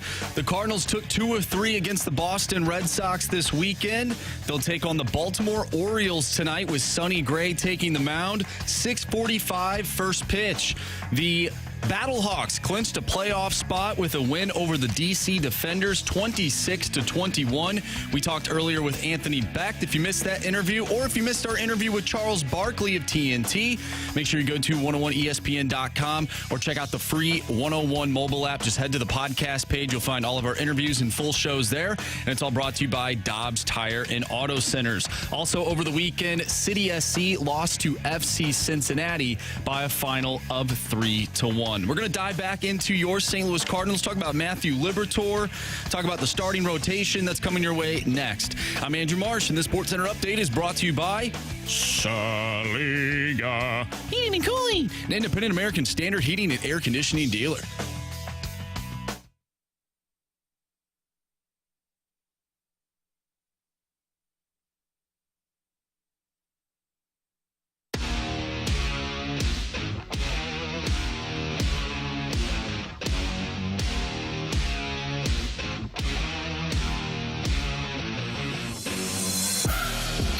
It's the Fast Lane on 101 ESPN. So we just had a spirited conversation about the Mo interview with Frank Cusimano of KSDK. One of the things that Mo talked about, and you heard the clip of it, was going back to a couple of off seasons ago and getting more pitching. We saw Matthew Liberatore yesterday. Another rough start for him. He's been great as a reliever. I would love to, thank you. All right. Liberatore, rough as a starter, very good as a reliever. Mm-hmm. I imagine that the starting experience, at least for now, is done again. But you got Liberatore, you got Steven Matz, and you got a very interesting comment by Ben Fredrickson of the Post-Dispatch, who tweeted over the weekend that the Cardinals made a bigger situation worse with Steven Matz being hurt and now moving Liberatore from a reliever into a starting spot where he has struggled. Who ultimately deserves most of the blame when it comes to this whole situation? Now, Carey, we know that you're going to protect Mo. Yeah. So, but you also are going to protect Ollie. So this is an interesting situation. It's a tough one for you, Carey. This is going to kind of rip you apart. What do you got? I'm going to blame the player. Okay. You got to stay healthy. And then you got to perform well when you get your opportunity, Matthew Liberatore. Like, both of the players are the part of this that if I sign you to do a job and you're unable to do it because you're unhealthy, and then I assign another player to do a job and you're just not good enough, part of that is on me. But there's a reason why I signed you. There's a reason why I gave you 4 years, $44 million, because I knew based on past performances, you were good enough to do this job. And if you get out there and you can't stay healthy, now, I think Matz was injured in New York, and then he had 1 year where in Toronto he was really good. Was it Toronto? He's really good. Yeah. And then that's when the Cardinals signed him. So you're basing it off of the 1 year where he had his best year and he was extremely healthy. And now he's constantly hurt. And so maybe it's time to move on from that. But then you trade for Matthew Liberatore with the assumption that this guy can really play and perform. And then he's not reaching the level. But at some point, both of those players showed you that they earned the opportunities that they have. It's on the player to continue to earn those opportunities. And if they don't, now it's time to go in a different direction. Yeah, I see what you're saying there. But in any business or any sports franchise, you always have to have another plan. You have to have something to save your company or to save the team. So if we're taking...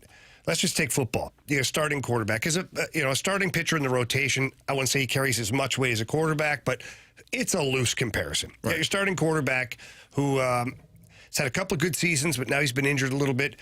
So he's out. Your backup quarterback is unable to do the job.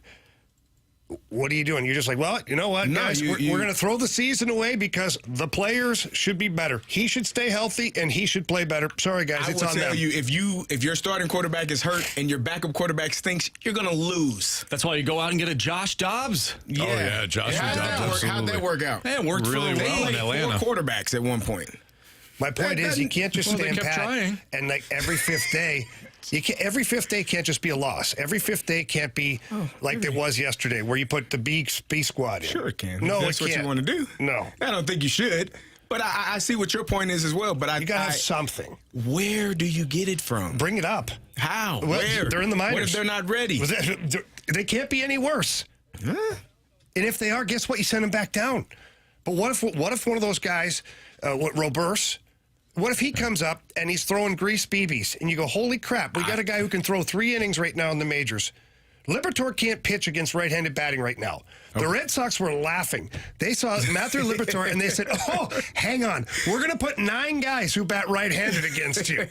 Why is that? Because right-handed batters knock the crap out of it. And what'd they do, though? They knocked the crap out of it. Oh, okay. A few home runs. So I understand that there's not like a trade to be had or anything but you got to try something. I don't disagree with that, but that's all I'm asking think, for. I think if you are the Cardinals, you're trying to figure out if those guys are ready. Because again, you talk about compounding a problem with Matz and then Liberatore. If you bring up one of those younger players and they're not ready and they get knocked around, now you're that problem has become even bigger because those guys weren't ready to have success at the major league level. So it's almost like, let's just stick with what we got if those younger players are not ready. But how do you know they're not ready? Because the numbers I look at... That's a conversation that John Mozeliak and I'm sure the scouting department and the minor league staff are having. And I just think they're Marmol. risk averse.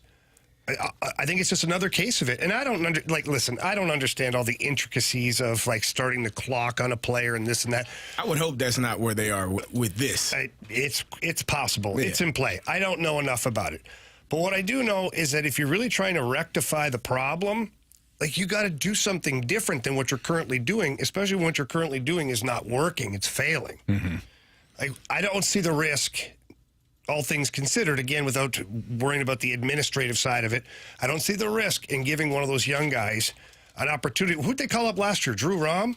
Yes. They called him up out of nowhere. He didn't, he was fine at AAA, and he came, and then he was more than just like fine here, but they just kept him here because throw him in the water. Right. They acquired him in one of those deadline deals, and so why the season was over. Grab another guy right now. Yeah. Hey, Matthew Liberatore. Maybe what happens is you give one of these young guys the start as like an opener, give him an inning or two, and then Liberatore comes in second in that game. Mm-hmm. And now you've got, at least you're trying. Damn it, just try. All right. Why are you disgusted? Not you. Because I don't see. I'm disgusted. I don't see. It's not. If the guy isn't ready, then you're just making the mistake. How do you know he's not ready? Oh, how do you know he is? You don't. And if he gets up here and gets beat up and loses his confidence. What happened yesterday? Well, he got beat up anyways. Perform, man. Got beat up anyways. And if a guy loses his confidence over one start, then you move on from that guy anyways. No, Jake, you want to fire everybody. Yeah. I'm tired of... Eventually, you'll bring somebody in there who can pitch. I'm tired of soft individuals. I do not Get disagree hard, with that. people. There you go. Get hard. Jamie with some of the best advice you'll ever hear. T-shirts available. Do you need to win a championship to be the face of a league? That's next on 101 ESPN. I think we have a lot of confidence in what we've done, and we're trying to evolve as well. So I don't want to make it seem like we figured this out. We're just going to keep the same model. But I mean, for close to 20 years, it was working pretty well, and so we still have a lot of faith in what got us here.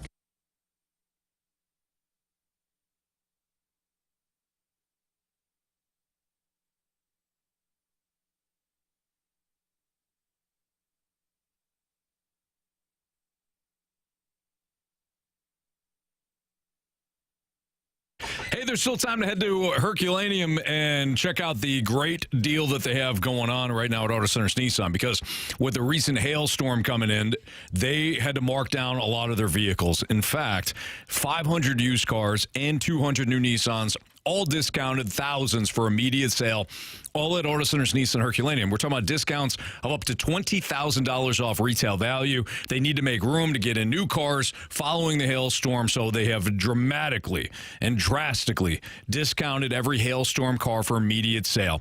They also, at Auto Centers Nissan Herculaneum, have financing options for everyone. They've got lenders on site for immediate financing and delivery.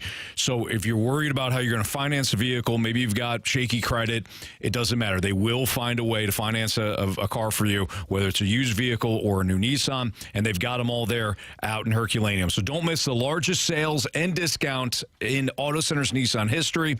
Again, discounts up to $20,000 off retail value, all available in Herculaneum. You can check them out online too at AutoCentersNissan.com. But head down to the dealership. Tell them Stalter sent you. It's Auto Centers Nissan.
Well, number one, you got to win, but I mean, and you just got to win. And we got some great young kids out there. I mean, obviously everybody's talking about Anthony Edwards right now, but if you watch that game Friday night, if you weren't impressed with Shea Gilgeous-Alexander, I mean, you look at Jason Tatum and Jaylen Brown, and you look at Halliburton. Man, we got some really terrific young players. Think about this. With the exception of Kyrie, who's already won a championship, we're going to have a champion this year that's going to be like hadn't won ever. The Mavs won a long time ago, but it's going to be a big deal who wins the championship when these last 4 teams we got standing. That was Charles Barkley, who joined our show earlier today right here in the Fast Lane on 101 ESPN. That audio, that entire interview, is now up at 101ESPN.com or 101 ESPN mobile app. You can download it. Great stuff from Sir Charles Barkley. We also need a new Gauntlet contestant. So 314-399-9646. That's the Air Comfort Service text line. If you want to play in the Gauntlet in about 10 minutes or so, text into the Air Comfort Service text line. He said you have to win. Do you have to win a championship to be the face of a league? I don't think you do. I think in basketball you do. And I think in football you do. Baseball, probably not. I don't think baseball you do. And I don't think you do in baseball. And I don't think you do in hockey either. But basketball for me is if you are the champion or you are on a championship team, that's usually the person that is the face of the NBA. LeBron James, Michael Jordan, Steph Curry, Magic Johnson. You can go back years, and it's always going to be a person that was a champion or multiple time champion. I think it's hard to make as great as Charles Barkley was. He never won a championship. I think he was one of the faces, but maybe not the face. Mm-hmm. Reggie Miller, maybe one of the faces, but not the face, because in order to become the face of a league, for those two leagues, football and basketball, I think you have to win a championship. Yeah, I agree with you, and you're right. I think that in baseball and in hockey, like Connor McDavid is everywhere, and right. he's never won a championship. Austin Matthews is everywhere, and those are two big faces of the NHL. They've never won it. Now Nathan McKinnon's also a big face, but he's won it with the Colorado Avalanche. But in baseball too, like you have Shohei Ohtani, yeah, Mike Trout. They haven't won anything, and they're Bryce Harper. Yeah. See, to me, I think if I'm Major League Baseball, I want somebody who's going to play the game the right way. He's going to play it hard. He's going to be entertaining. He's going to be somebody that's going to be an ambassador for the game. All of that says Bryce Harper to me. Like, I enjoy watching Bryce Harper. He hasn't won a title. In fact, the year he left Washington, they won. Unfortunately for him. He also played in the World Series a couple of years ago, as we know. Didn't win. But I don't think you have to win a championship to be the face. I think you need to be something that the league wants people to tune into and see you. And I think that for Bryce Harper, baseball would be, they would love that. Is Lamar Jackson the face of the NFL? No, Mahomes is. Because why? Because Tom Brady retired. And why was he the champ? Why was he? Because he won 7 Super Bowls. Patrick Mahomes has won 3. Sure. Lamar Jackson hasn't won yet. Mm-hmm. Like, so until you and Lamar has 2 MVPs under his belt, but he's not the face of the NFL. He's also not Mahomes, though. In terms of the talents, personality. But he's a 2-time MVP. He is. Patrick has 1 or 2. Does he have 2? No. I think he has 1. I think he's 1. Yeah, but I think what Anthony's saying too is that he might have 2. Some of the off-field, as far as personality, Patrick Mahomes seems to have more personality and more marketable than Lamar Jackson. He's got 2. Lamar is a fun guy. 18 and 20. I don't know him at all. I don't know either of them. But here's the thing: is I know more about Patrick Mahomes than I do Lamar Jackson. Well, that's because he's the face of the NFL. That's what I'm saying. I think literally what I'm saying. The sports are different. Like basketball, there's less people on a roster, and like what Carey said, it really comes down to 1 or 2 guys. Football, it's usually the quarterback, and the quarterback determines what your offense ultimately looks like because he's the one with the ball in your hand. With hockey, like Connor McDavid, we're seeing this happening like before our eyes. He can go and play spectacularly with Leon Draisaitl, but the rest of his team stinks, and there's a goaltender that they have not been able to figure out that situation. Baseball, you can only bat once, every time the lineup turns around. So it's just a little bit different. The ball essentially is not in those hands of those players consistently like it is with the NBA and the NFL. You want somebody that plays with almost kind of a joy to them, because you want, again, let's just say you're trying to pitch your game to somebody that doesn't typically watch. Well, you either want somebody that is going to be, affable, fun, obviously a really good player. None of those things have anything to do with winning a championship. Now, Mahomes, I think, kind of fits all of that. His style of play lends you to say, man, this guy, this is fun. It's exciting. It's an exciting product. And that's why I think Kirky Cousins is going to be the face of the NFL at some point. Probably not. He tried with his gold chain. He did, yeah. I mean, I don't know if he actually tried or if the Vikings were trying to push. Either way. I don't know. Yeah. All right. It's Fast Lane on 101 ESPN. We got the Gauntlet next, right here in the Fast Lane.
analyst. 4 categories, 1 challenger.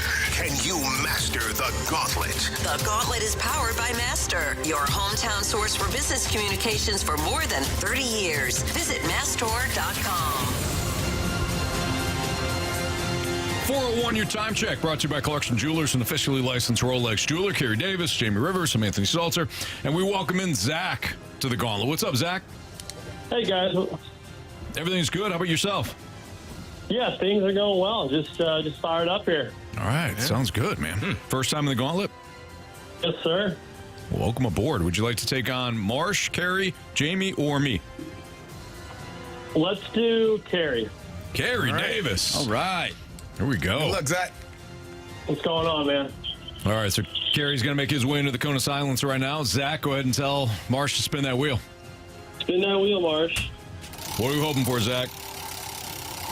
Either baseball or football. Either baseball or football, okay. Now, I can't see the wheel. Marsh is giving me the sign. Random is our category today. No. Love that. Love that. Not random. All right. 4 random questions for Zach. 4 random questions for Carey. Each question is worth 2 points unless you ask for the options. If you ask for the options, those questions become worth 1 point. Zach, are you ready? Let's do it. All right, here we go. Over the weekend, the 106 PGA Championship teed off at Valhalla Golf Club. In what state will you find this golf course? Kentucky. Final answer? Final answer. All right, Zach.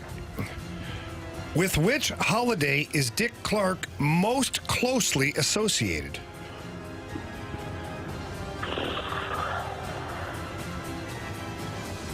Options, please. Is it Thanksgiving, New Year's Eve / New Year's, or Christmas? Let's do Christmas. Final answer? Final answer. Question number 3. If you are eating good in the neighborhood, you must be dining at which restaurant? Applebee's. Final answer? Final answer. All right, last question. Name the genre of music performed by Mos Def. Options, please. Dance hall, hip hop or rap, or electronica.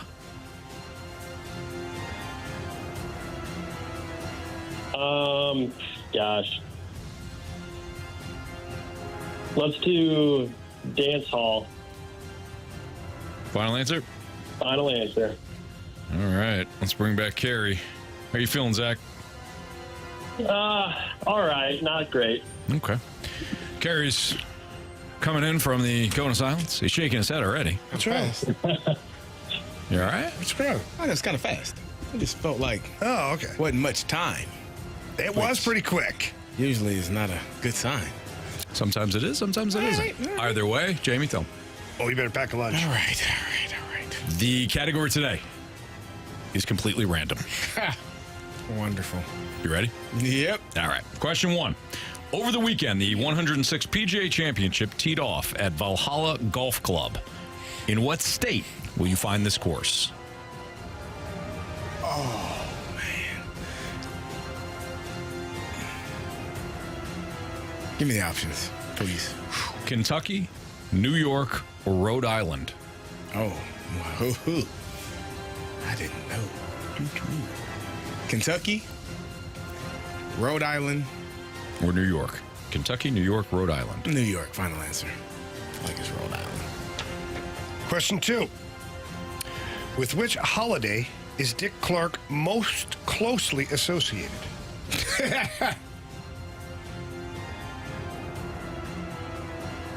Options. Is it Thanksgiving? No. New Year's Eve / New Year's, or Christmas? New Year's Eve. Final answer? Final answer. Damn it. I didn't do it. Question number 3. If you are eating good in the neighborhood, you must be dining at which restaurant? Oh, man. This is all bad. Marshy did a good job with Applebee's. Final answer. All right, question 4. Name the genre of music performed by Mos Def. Oh, rap. Hip-hop. Final answer. Okay. Well, along the lines of what I know. Sure. Yeah. All right. All right. Let's go over these. Over the weekend, the 106 PGA Championship teed off at Valhalla Golf Club. In what state will you find this course? Carey, you took the options. You said New York, and you go, I think it's Rhode Island. Zach, you said Kentucky. Correct answer is... Well, Scotty Scheffler was arrested by the Louisville Police Department, which is located in Kentucky. Yeah. Zach did not need the options on that one. Good job, Zach. So Zach's got a 2-0 lead. Name the genre of music performed by Mos Def. Zach, you took the options. You said dancehall. Okay. Carey, you said rap. Correct answer is... It is hip-hop and rap. There you go. Carey did not need the options. Do We have that one. 2-2 tie. If you're eating good in the neighborhood, you must be dining at... You both said Applebee's. Correct answer is... Applebee's. Neither of you needed the options for that one. I'm going to lose by 1 point. So we got a 4-4 tie between Zach and Carey. Final question. With which holiday is Dick Clark most closely associated? Carey, with the options, said New Year's Eve / New Year's. Zach, with the options, said Christmas. Zach, you have chosen poorly. You lose. Carey just celebrating in Zach's face. Sorry. It is, of course, New Year's New Year's Eve / New Year's. Well, you said Dick Clark. I don't know who I was thinking. I think I was thinking Bob Hope. Yeah, I had no clue for that one. Come on, guys. Great job, man. Good job, Zach. Zach, thanks for playing, man.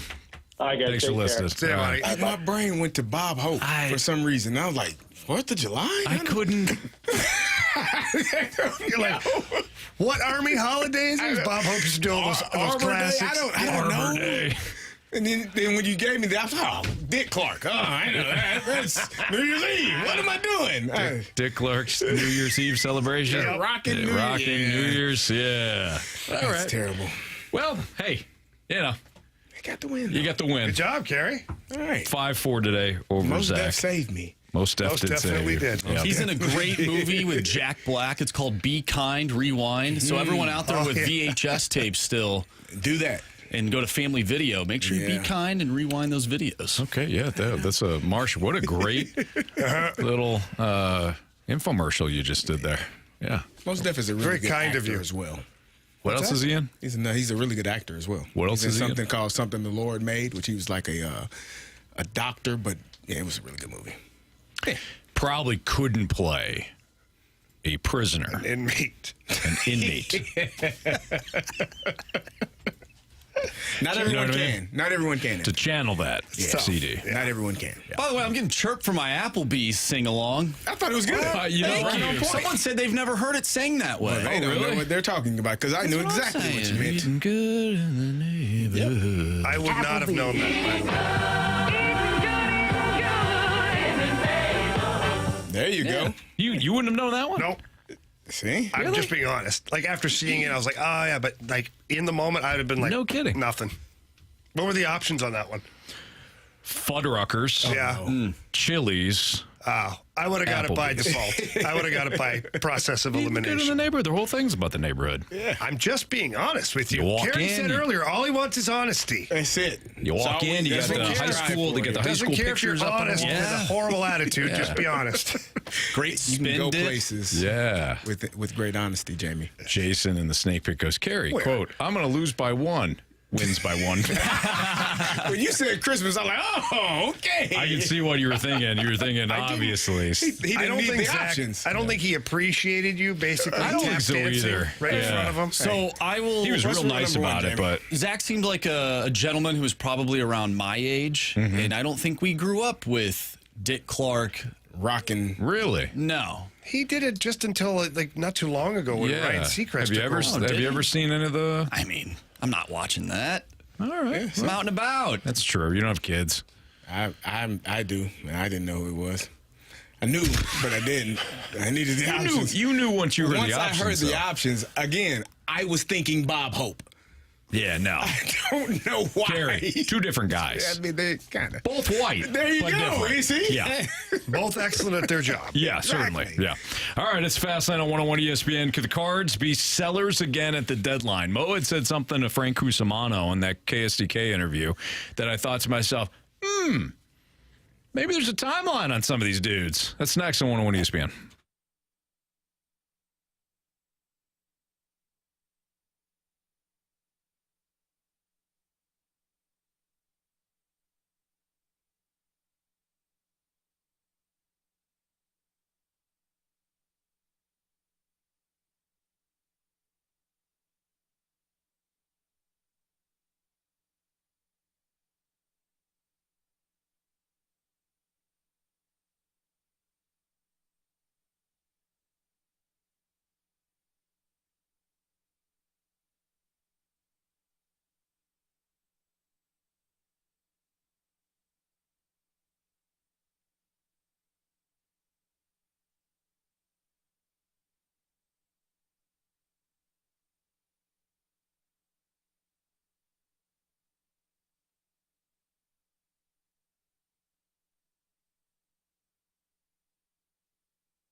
Cardinals president of baseball operations, John Mozeliak, sat down with Frank Cusimano on KSDK and talked about a series of things. And there was one point in the interview where I thought, and I could just be reading too far into this, but I started to read the tea leaves a little bit. And I thought, I wonder if he might be talking about the trade deadline.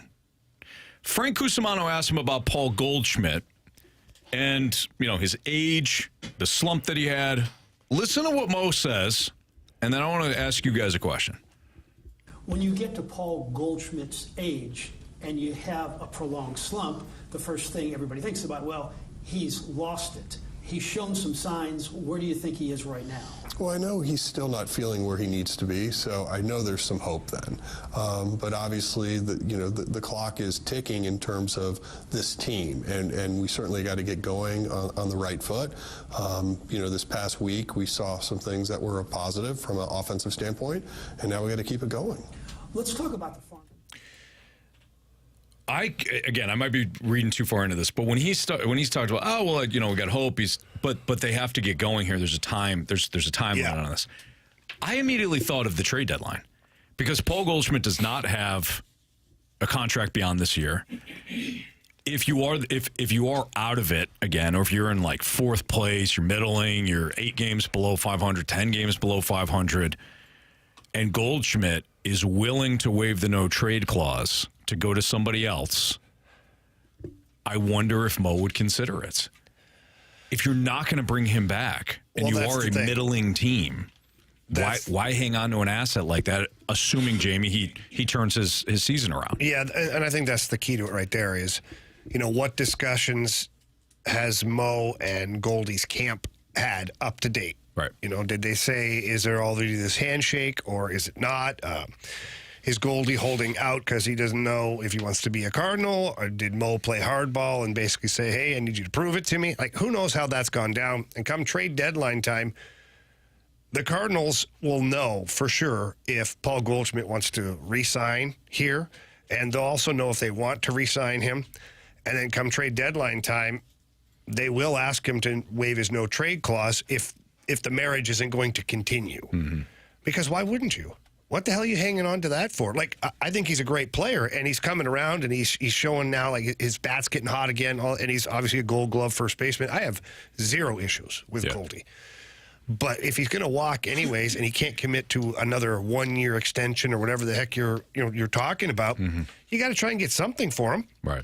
I would imagine that a contending team would be more than happy to part with a pretty nice prospect if Paul Goldschmidt is, the player that puts them over the hump. Yeah, right. And that's the key, right? He's got to be swinging the bat well. He's got to be playing well, at that point. But I look around Major League Baseball, and there's certainly no shortage of teams that could add him as a first baseman or a DH. Houston right now is 21-26, so they're in third place in the West. But Jose Abreu did not work out. They're starting John Singleton at first base. I could see Goldie being a perfect fit for the Astros. Again, provided Houston turns things around. In the National League, I think there's fewer teams because you have to eliminate the NL Central. I highly doubt that you're gonna work any deals out with either of those teams. Out west, the Dodgers are loaded for bear. The Padres are they got Jake Cronenworth. And everybody else right now isn't really a contender. But I think that if you look at the American League, there's more than enough teams. The Yankees at 33-15, they got Rizzo playing first base. Okay, fine. But they could certainly look at maybe adding Goldschmidt as a first baseman / DH. They're always dealing with injuries. I don't know. I'm Carey, maybe you have a different thought on this. But when I heard Mo talk about that, I heard somebody saying, yeah, he looks like he's figured something out here. Mm-hmm. We're hopeful about that. We want him to help this offense and this team turn around. But if it doesn't, you are dealing with the timeline. I guess my question, even if he is performing well, he's 36 years old, and he's on the final year of a contract. What would you get in return? If the production at the beginning of the season wasn't to the level that it needed to be, it was, just ho-hum. Mm-hmm. It's starting to pick up a little bit. He's been hitting the ball really well. But my question would be, what are you going to get in return? Is it worth even going in that direction? Obviously, maybe, because you're not going to have him next year. That's but the key. Yeah. What are you going to get in return that is going to help benefit you for years down the line? If you're not, but I think I'm just looking at it this way. Mm-hmm. If you're not going to re-sign him, and I don't understand why you would, because the clock is ticking on his career. Let's be honest. If you're not going to re-sign him for another year, which, by the way, you're going to block somebody. I mean, Burleson looks good. Maybe Walker is your future at first base. I don't know, but you could free up a spot. So I would be less concerned about what the return's going to be, and more concerned about you not being pragmatic about the situation. If you turn things around and you're around 500 or a little above at the deadline, that's different. If you're within striking distance in the NL Central, that's different. I'm not saying trade him, just trade him. But if you're in fourth place, you're 8 games below. I mean, why? What are you going to? Why? It still feels like a year too late, though. I mean, what you could have gotten last year would have helped the future of this organization. You're right. What you're going to get this year, maybe it's a hit. It's a long shot, in my opinion, of what you would get in return that would help you. Now, again, and if that's the case, what difference does it make? Why not just let him finish it out and see if he does get hot and you can maybe make a run there? Mm-hmm. Because I don't know what you're going to get in return for a 36-year-old first baseman who, if he's not performing at the level that he did 2 years ago or last year, what are you going to get in return for that? Right. Well, it's not going to be a top prospect. Exactly. It's not. So what is it? Is it just stacking more pieces to maybe move something later on? Maybe. That's kind of what they did a year ago. Okay. That was my sense of it anyways. Yeah. They got what they could with guys that are on expiring contracts. Mm-hmm. If you are in last place, fourth place, whatever, you're out of contention at that point. Why wouldn't you then flip those assets too? I don't know who else you have, though. Maybe that's the other conversation. If not Goldie. Do you know who else it is? It's got to be the other corner. Arenado? No question. It's got to be. If you're going to do that, because you would get something for a younger player, and Arenado is 2 or 3 years younger, still playing at the top of his game, still under fielding contract. The ball really well, hitting the ball really well. That would be the one where if you're going to do one, you might as well you might need to do both, which would make more sense. And then you're just saying the hell with it. You're signaling to the Dodgers.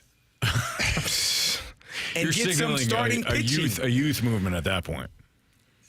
Kind of. Yeah, kind of. But you're probably putting if you're doing that, you're putting Gorman at third. You're putting Burleson or Walker at first. Donovan's going to be your everyday second baseman. Maybe you're putting Walker at third and you could do that. Yeah, Burley at first. Maybe. Yep. And then you get your outfield situation better. Mm-hmm. And then Tommy Edman, whenever he comes back, 26. Maybe he's your second baseman, and your DH is Nolan Gorman. Right. I mean, I think it frees up some things. If that's only if by the trade deadline you're just not cooked. Even close. Yeah, I agree. All right, we've got our Sports Six-Pack coming up. If you got a question, 314-399-9646 is the Air Comfort Service text line. Send your questions in there. We also have mic drops. We're going to get your mic drops on John Mozeliak. What are some of your thoughts? If you watch, you listen to it, maybe you listen to some of the clips that we're playing throughout our show today. What are some of your thoughts? Does it matter to you what he was saying? Are you that far gone when it comes to Mo and the direction of this? What was some of your takeaways on the Mo conversation with Frank Cusimano at KSDK? So we'll take your mic drops on that. We'll be playing those in the 5 o'clock hour, but we do have our Sports Six-Pack next.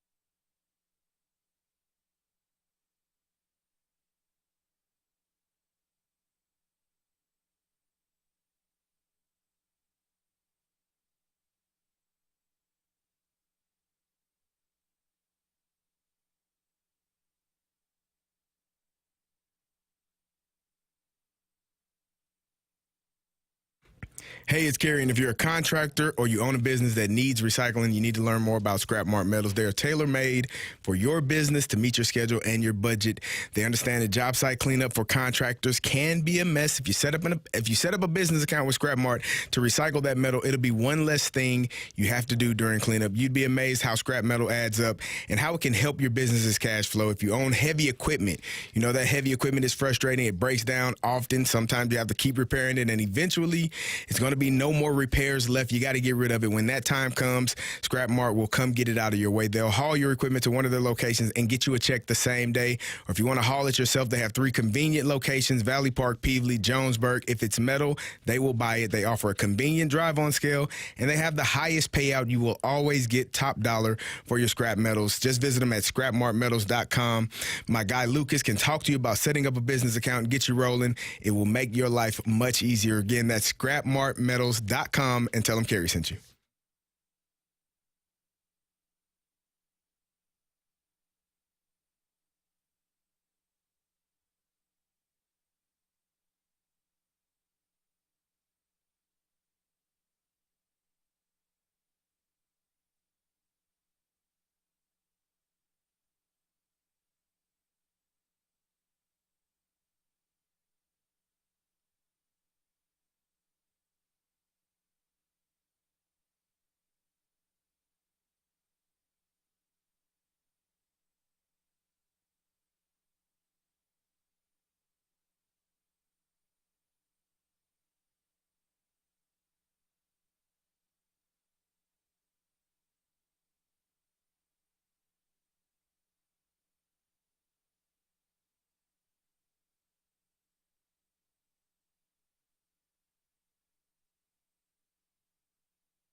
ESPN Sports Center.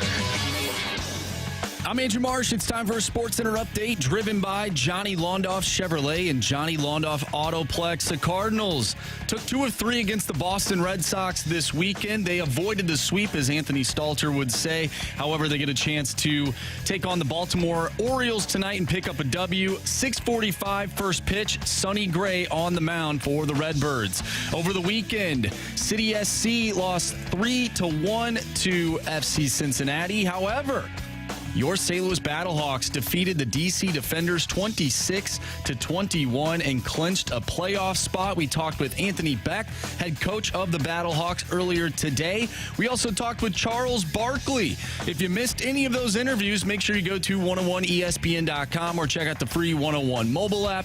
Just head to the podcast page. You'll find all of our interviews and full shows there. That's all brought to you by Dobbs Tire and Auto Centers. We have our Sports Six-Pack coming up, so if you have a question, send it our way to the Air Comfort Service text line, 314-399-9646. Sports Six-Pack coming your way next. I'm Andrew Marsh, and this Sports Center update is driven by Johnny Londoff Chevrolet and Johnny Londoff Autoplex. See them at londoff.com. Chevy, together we drive.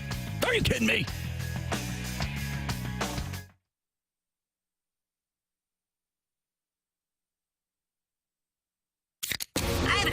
It's time for the Fast Lane to answer your sports questions. I want to ask you a bunch of questions. I want to have them answered immediately. Asking me all these weird questions. Answer the question. Answer the question. Answer me! The Sports Six-Pack is now. Well, Carey Davis and Jamie Rivers, I'm Anthony Stalter. Here's Andrew Marsh with your questions via the Air Comfort Service text line. Question number 1. All right, gentlemen, we talked a little bit about this earlier in the show and what's trending, but the City Connect jerseys from the 636. Do you think the Cardinals City Connect jerseys prove how vanilla and risk-adverse this organization is? They couldn't even get out of their comfort zone for a fun jersey. It's basically our spring training uniforms with a new word across the chest. You guys got my text. I was going to say, I was looking to see what your phone number was, make sure, see if it matched. That's really a new low for you. Yeah. That sounds like somebody had the same thought I did. Yeah. Which is that the City Connect jersey is very, very safe, very Cardinals-esque. So, first thing I thought when I saw it, Jamie, man, that's the Cardinals right there. Yeah. What would you have preferred, Anthony? Yeah. You were creating six jerseys. You can bash something. I wouldn't have done the birds on the bat. You'd have just did what? The Lou? I don't know, something else. Because you talk about the White Sox. Because you like the South Side that they have. South Side. So I like the STL, like the logo that's on their hat. Maybe you just put that on the chest. Then you can have all the other stuff. The fleur-de-lis, the arch. That sounds. Just want all these different Emo's Pizza jersey. Pinstripes. That's the Yankees. That's their brand. They do have pinstripes. No. The Rivers. White jerseys, red pinstripes. That's the Phillies. That's the Phillies. The Yankees have the pinstripe market. Hold on here. We're control. Talking about a jersey. I can't. Okay, put them in a hockey jersey then. Put them in a hockey sweater. Then just giving up is not the answer, Anthony. You're like, well, yeah, it's not this. Okay. You know what? I love the jerseys. They look fantastic. They look exactly like they do now. The way you dogged on it, I thought for sure you had some kind of a vision for it, but you clearly don't. I'm not creative, and neither are them. You're the guy that's just going to criticize it or offer nothing else. They're not creative. I would go pinstripes. That was creative. I would go all white, red pinstripes. It's already been done. STL on the chest, then everything else. The patch, the arch, that's great. Fleur-de-lis, cool. So I actually don't mind the jersey, and it is a little bit safe for sure. But I think that it's like some teams try to go with the fun aspect of it or something wacky and out there. Like because it's baseball, it's not church. So. But here's what for the Cardinals doing this particular jersey, it felt like they really were diving into the nostalgia of the team and of the city, and they were trying to hit all of these little markers. If you're not careful, safe turns into busy, turns into bleh. Yeah. Like too much. Like, bro, delete one of the things you were going to have on there. Mm-hmm. I'm okay with what they've got right now. If they want to, next year, if they want to, spice it up a little bit or get a little wackier, a little more fun, then go for it. They won't. But I'm just saying. You like them hats? I'll get you one. I don't like little that. block letters, STL. That looks nice. I'm not fond of the hat. Okay. Well, you're talking about how bad the STL is. You want to put it on the chest now. I'll take the block letters and put that on the chest. I don't. I'm talking about. That's what he just said. It's in the corner. And not in the block, yes. The corner, not in the block, but with the STL, like what they have on their hats normally. That's creative. It's way more creative than what they have. I thought they took a Let's stab take at the same jerseys. Anthony and doesn't like the redo St. Louis Stars. Right here, the St. Louis Stars hat. There you go. I like it. That is. So, that's basically what it is. Pretty much. The block STL, but it's using the typography of. Nice word. Ooh. That's like I learned that in graphic design before I switched my major. You transition to radio. Yeah, exactly. Well, okay, so Marsh, you are, out of all of us, you're somebody that pays attention more to the jerseys. You like certain looks. What would you have done? The Cardinals come to you. They say, "Hey, we want you to design these City Connect jerseys." Wow. I can understand why you didn't have an answer when Jamie asked you. Well, I did. Wow. I did. You guys didn't like it, which is fine. Okay, so let's just, we'll use the hat, for instance. You don't like the hat. I think the fleur-de-lis would have been cool. Actually, the one part about the jersey that I don't like is that patch. I think it looks like it was made in Microsoft Paint, but that's coming from someone who has been doing graphic design for half my life. I think someone like the arch, it looks very basic. I wish the arch would have looked more like the 2009 MLB All-Star logo arch, which had a little bit more pop to it, a little bit more 3D to it. Yeah. Obviously, you can't really... if you put the fleur-de-lis on the hat, then it looks like a New Orleans Saints hat. So there's a lot of different things that go into this that I think you have to stay away from so you don't look like another organization from that perspective. What if they did the fleur-de-lis with the arch? I think I would have been that on the side. On the hat. No, I think it would look stupid. All right. See? Dumber than the block letters? I'm gonna wear. I think so.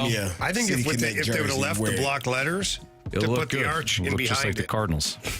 I don't know. That's the it's point. easy to critique. I think it's tough. You put the arch in the fleur-de-lis, like that patch itself, I don't think looks like a hat logo. Just like I know a lot of fans love the old Blues third jerseys with the arch. I didn't really like that jersey either. I didn't like that logo. I just don't like that circular logo type thing. I think there's a lot going on within that logo, and but I mean, for the most part, I like the pinstripes. The river, I think that's very creative. I think what could have been cool if you wanted to change the hat is make it red with like a different bill color or something instead of just a traditional red, or go back to like an old school like white with a red bill with the white pants, white hat, red bill, red jersey, white pants. Just something different. Can I introduce you? Yes. White uniform, red pinstripes, white hat, red bill. I could be down for that. We're getting text that says that's red the uniform, Cincinnati white Reds pinstripes. uniform. That is the Cincinnati Reds. In case you were unaware. The Reds are also wearing their red tops with the reds across. Like it's not. They don't wear them all the time. Like, you don't want people to be confused. You know why, Anthony? Because it's a name brand when you got the birds on the bat. Blue Magic. They shouldn't have participated. I'm interested. They shouldn't have participated. I wonder if I don't know this for sure, but I wonder what the Yankees City Connect jerseys will look like, because they also are one of those brands that has not changed for who knows how long. You think the Yankees are going to go crazy? No. You think the Red? You think of the Reds? They're the Reds. Nobody cares. Exactly. So they're not a brand. So if I wanted to shake things up a little bit, little pinstripes. If you want to steal from the little man, is basically what you're saying. You better make sure you don't play. You better make sure you don't play the Reds while you're wearing your City Connect, your Cincinnati Connect. You're right, because we can't tell unless they got the birds on the bat. Can't tell it's the Cardinals. What is wrong with you? What is wrong with you guys? I can't believe we've wasted 2 segments almost talking about these damn jerseys. No, people want to Anthony's never going to change his mind, so it's pointless. No, I'm not. Just go. Next. You guys asked me, hey, what do you think of the jerseys? I think they're incredibly safe. Number 2. Now you can't talk about it. It fits you. You know what? You can't talk about it. You did the beer can. You know what, Jamie? I love them. It fits the Cardinals perfectly. Good. Nice, safe, risk averse. Don't take for God's sakes, don't take a risk ever. We got a new question. Question 2 from the Water Boy. The City Connect jerseys came out today. And we all have our own opinions. Anthony absolutely hates them. What are your hate them? I think they're fine. What are your favorite jerseys from each major sport, all time or current? Oh God. Well, we can't talk jerseys anymore because Jamie's disgusted. I am thoroughly disgusted. By the way, the Canadians, don't they have a red jersey? The classic. Montreal Canadiens with the C in the middle. C, that's a good one. That is a good one. Yeah. Honestly, any original six hockey team have fantastic jerseys. And I know the Toronto Maple Leafs have changed theirs over the course of time, a different leaf, but it still looks pretty crisp. I would rock this San Diego Padres City Connect jersey. It's multicolored. I think it's pretty dope. I kind of feels like Miami more so than San Diego, but I would do that. But what about their brand? They don't have a brand, Anthony. How many championships do they have? None. There you go. When you don't have a brand, if you ain't got championships, you can do whatever the hell you want to do. When you got the second most championships in Major League Baseball, you got a damn brand and you stick to it. It works. Birds on the back, damn it. It's what we do. Okay. I think I got him. I think he's You did a great job, Ken. You're talking to the wall, but you did a great job. I think if you took an NFL team and replaced the numbers and put a logo on it, I think it would look good. Come on. It would be stellar. It really would be. All right, we got. Heaven forbid they get creative. You want one more? No. Okay. No, because he'll just talk about the jersey again. I'm going to take a break. I'm going to cool off. All right. I'm going to let this thing settle a little bit, and then we're going to come back. We're going to do 4 more. All right. But I can feel Jamie getting upset. I don't want that. No. So 4 more questions. Not at all. Next on 101 ESPN.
It's that time of year. There are a lot of homes that are hitting the market right now. You're seeing signs go up in different neighborhoods as you're driving around.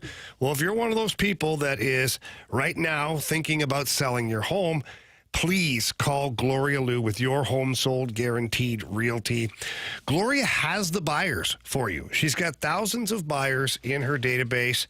And what that does, it creates a lot more traffic to your listing, a higher demand for your property, and hopefully maybe you get into one of those multiple offer situations, more money for you at the end of the day. And if you have any kind of questions or uncertainties, this is why you trust the expert. This is why you go with Gloria Lou, because she's going to have the answers for you and she's going to point you in the right direction.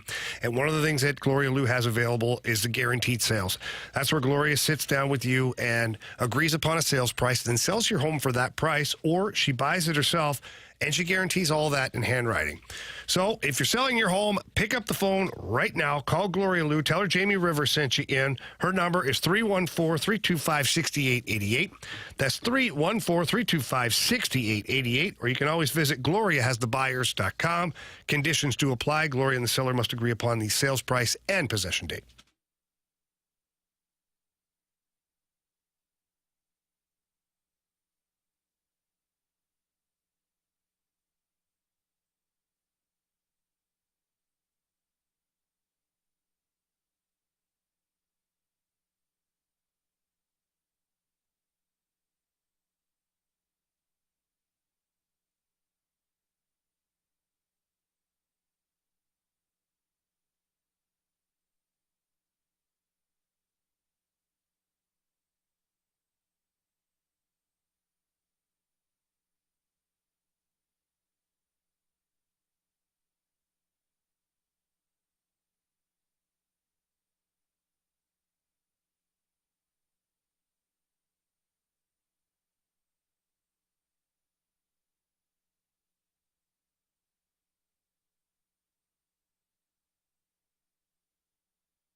It's time for the Fast Lane to answer your sports questions. I want to ask you a bunch of questions, and I want to have them answered immediately. Asking me all these weird questions. Answer the question. Answer the question. Answer me! The Sports Six-Pack is now. With Carey Davis and Jamie Rivers, I'm Anthony Stalter's Andrew Marsh with question 3, please. Question number 3. All right, we had Charles Barkley on the show today. Of course, if you missed that interview, go to the website, use the free 101 mobile app. It's all brought to you by Dodge Tire and Auto Centers. Got a question from the 314 Ribs. How did you and Charles Barkley meet/become friends? I know you know everyone, but just curious. So Chuck and I met each other eons ago in Phoenix when he played for the Suns, and it was very casual, just kind of met, whatever. And then I managed to see him at a few more things over the years, just kind of in passing. And then we ran into each other in New York this year. So just very much acquaintances for most of the interactions, very simple. But then we ran into each other in New York, and we were both looking for somewhere to go have a cocktail. Imagine that. And Chuck was staying at the same hotel as I was, and I said, well, the hotel bar is closing. He says, well, we need to go somewhere else. And I said, well, there's a place down the road called the Porch Light. He goes, we're going to the Porch Light.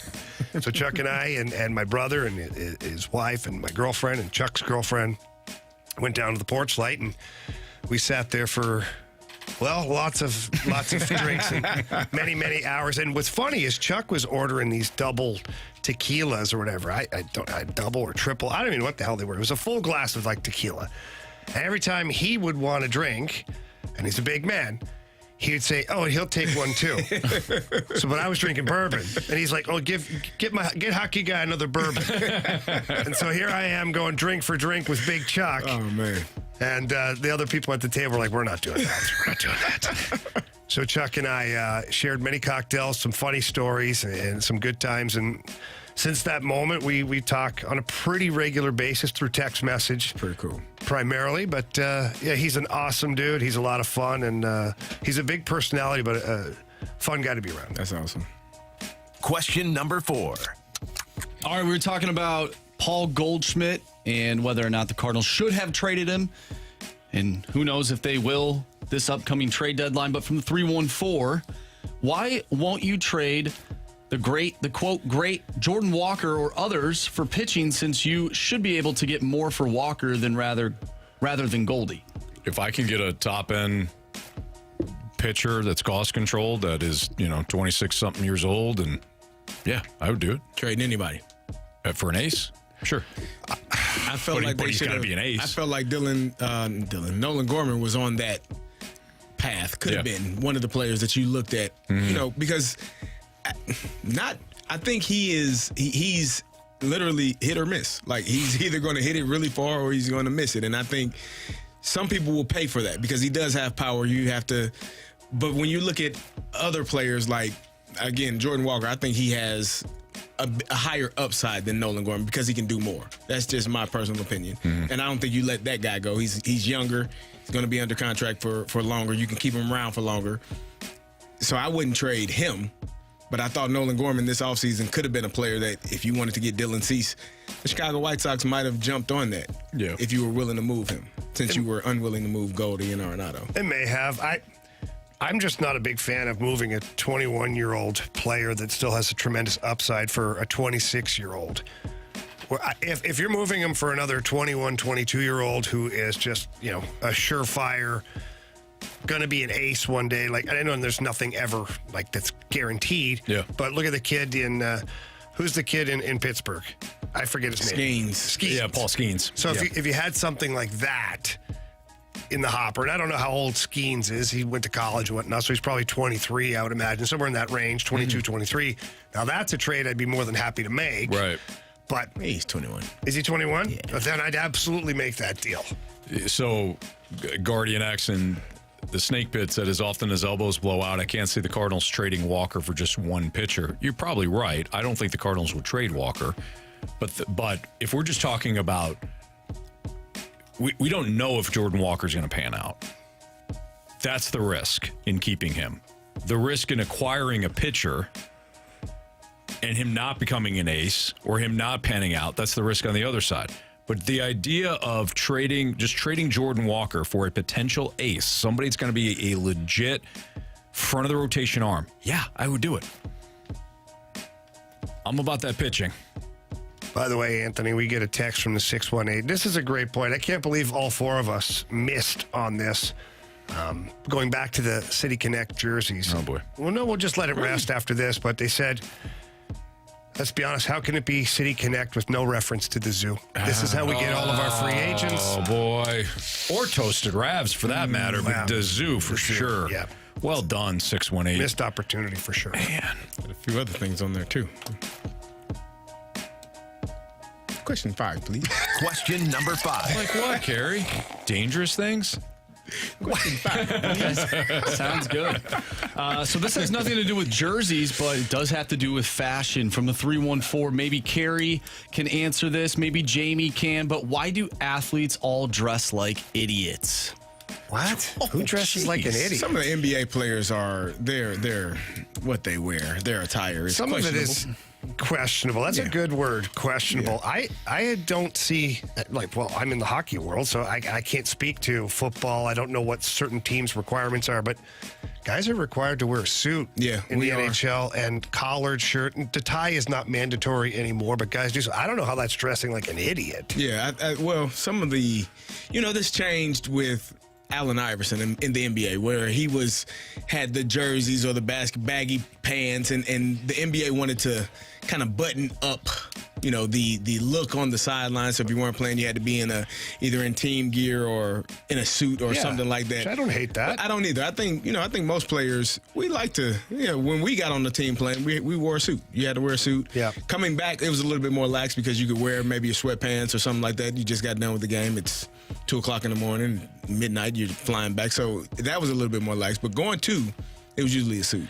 Yeah, so we used to, for the first half of my career, we had to wear a suit and tie all the time on the road, no matter what. Like, if you're going to the restaurant, you're going whatever. Like, if you were caught without your tie, you get fined. Wow. And so even off days, it would be, suit, no tie on off days. Tie would be able to come off, but then it got a little more relaxed. And now for the guys in the NHL, it's, shirt or suit, collared shirt, onto the team plane. Then you can change on the plane if you want to put on something more comfortable for a 3-4 hour flight or whatever it is, but then back into the dress clothes. Now on off days, players can wear pretty much what they want as long as it's respectable. Question number 6. I don't know where idiots came from. Just saying. Get a text from the 314. What's this upside you're talking about with Jordan Walker? I don't see it. Do you think fans are starting to become a little irritated at the fact that he hasn't produced the way that some people expected him to? I think this is what happens when you have somebody that is a top draft pick or a top prospect within your organization, and you're watching other young players succeed elsewhere. And you turn around and you say, well, it's been since Albert Pujols since you've had a young player grow up through your organization and become an absolute stud. So I think Cardinals fans have been waiting for the next opportunity to cheer on somebody like that. So the expectations rise, and Jordan Walker comes up last year, and he had a really good season. But then this year, you're hoping that he takes that next step, and now he's back in Memphis. So I think it's failed expectations and then the growing frustration that happens among the fan base. He's batting .315 right now in Memphis. And so the upside's still there. So my question is, you don't see the upside. I mean, last year he played in, 116 games, I think, 117 games, had 420 at-bats, and I thought he did pretty well when he came back up. The question or the concern that I would have is, if you're tinkering with someone's swing or the thing that they did to get here, you're now telling them you can't do that here. You need to change it. And they're struggling mightily. Like, they're not having any success with the tinkering or the thing that you're trying to do. And maybe you can remember this. Colby Rasmus was a player that was similar to projected highly drafted. He was a top prospect. And didn't want to get away from the thing that he did to get here as well. Was listening to his father often in terms of how he wanted to go about hitting, and that was not looked at, well. It was not appreciated. But if I do something really well and I've done it, there's muscle memory to certain ways that you approach a game, especially baseball. Like the muscle memory, there are things that I did as a football player that I still, can do because I did it so many times because it was repetition.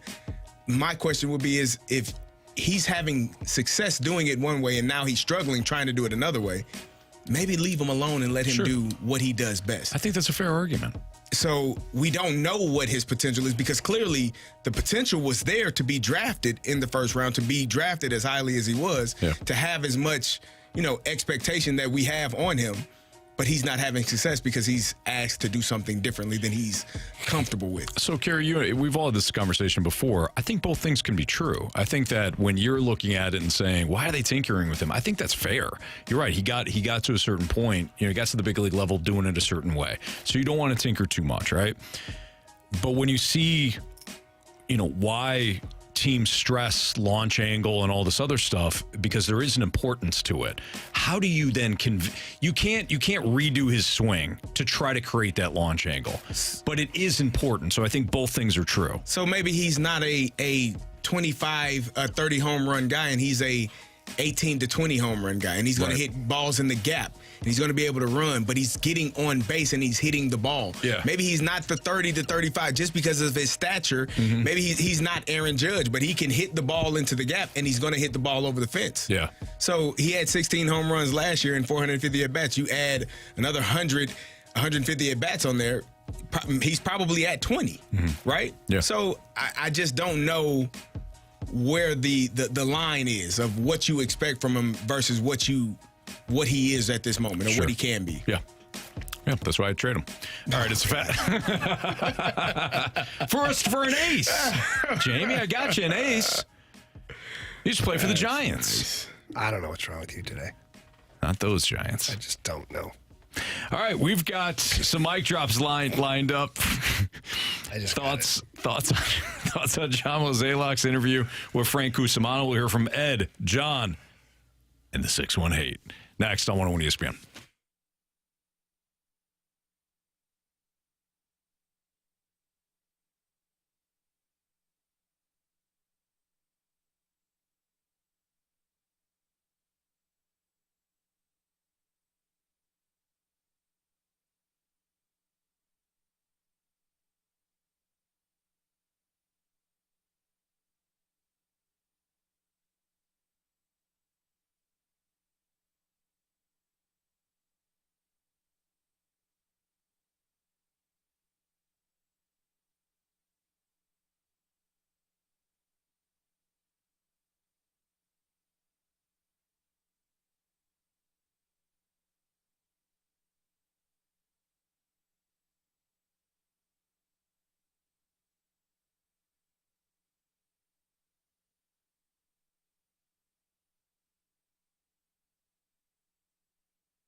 Jamie Rivers, Anthony Stalter, back with you here, joined by our good buddy Stewie from Stewart's American Mortgage Corporation. And Stewie, I know that you're always coming up with different programs all the time. You've got the bagel loan, you've got other great ideas, and now you've got a program for new homeowners.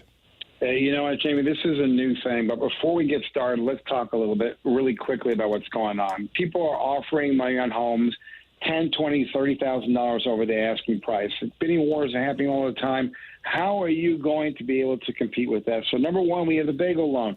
You don't have to pay the closing costs. Add that to your bid, and then you're going to beat out the other offers. But that may not be enough. So here's what we're going to do for you even more. 0% down on a conventional loan. You heard me, 0% down. So the money you normally put down as down payment, add that to the bid, and you're definitely going to win the offer over anybody else. 0% down. It's forgivable. It's easy. It's simple. Conventional loan, not FHA, not something weird. 0% down. See if you qualify. Wow, that's fantastic. This is what we're talking about with Stewie. You got different programs going on, but you got to pick up the phone or you have to text him at 314-324-4440. Again, that's 314-324-4440. Stewie's there. He'll take your call. If it goes to voicemail, he'll call you right back. Doesn't want you sitting on the phone, waiting for some operator that's never going to be there and never going to help. No, you're going to deal directly with Stewie. But again, you got to pick up the phone. You got to call him and do it now. And if you can't remember that phone number, what can they do? They can always Google the Begalo. Thanks, Stewie. Have a good night, guys. NMLS number 226715.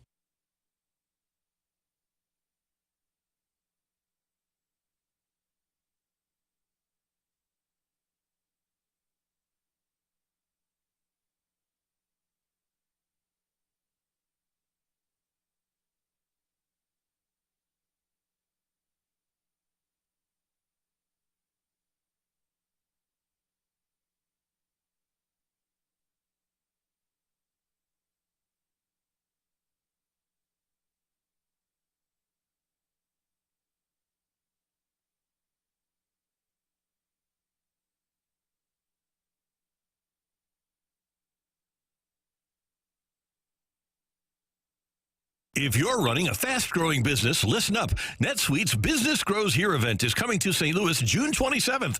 Hear from Jamie Seminoff, founder of Ring, whose next company is headquartered here. Free to attend if you qualify. Apply at netsuite.com/Missouri.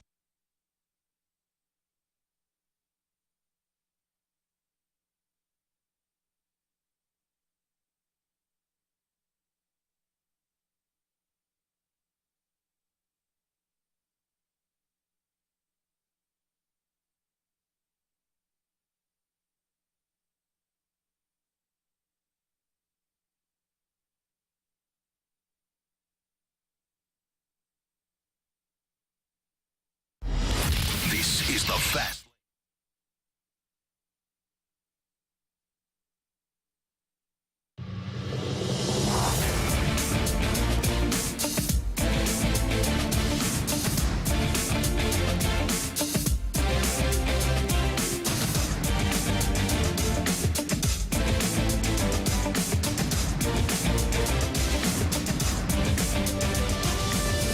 It's a Fast Lane on 101 ESPN. It is 5:05. Your time check brought to you by Clarkson Jewelers, an officially licensed Rolex jeweler. So earlier today, throughout the show, actually, we've been talking about the John Mozeliak interview with Frank Cusimano of KSDK, and we shared our thoughts. We wanted yours, though. So if you got some time, you want to leave us a mic drop, you can.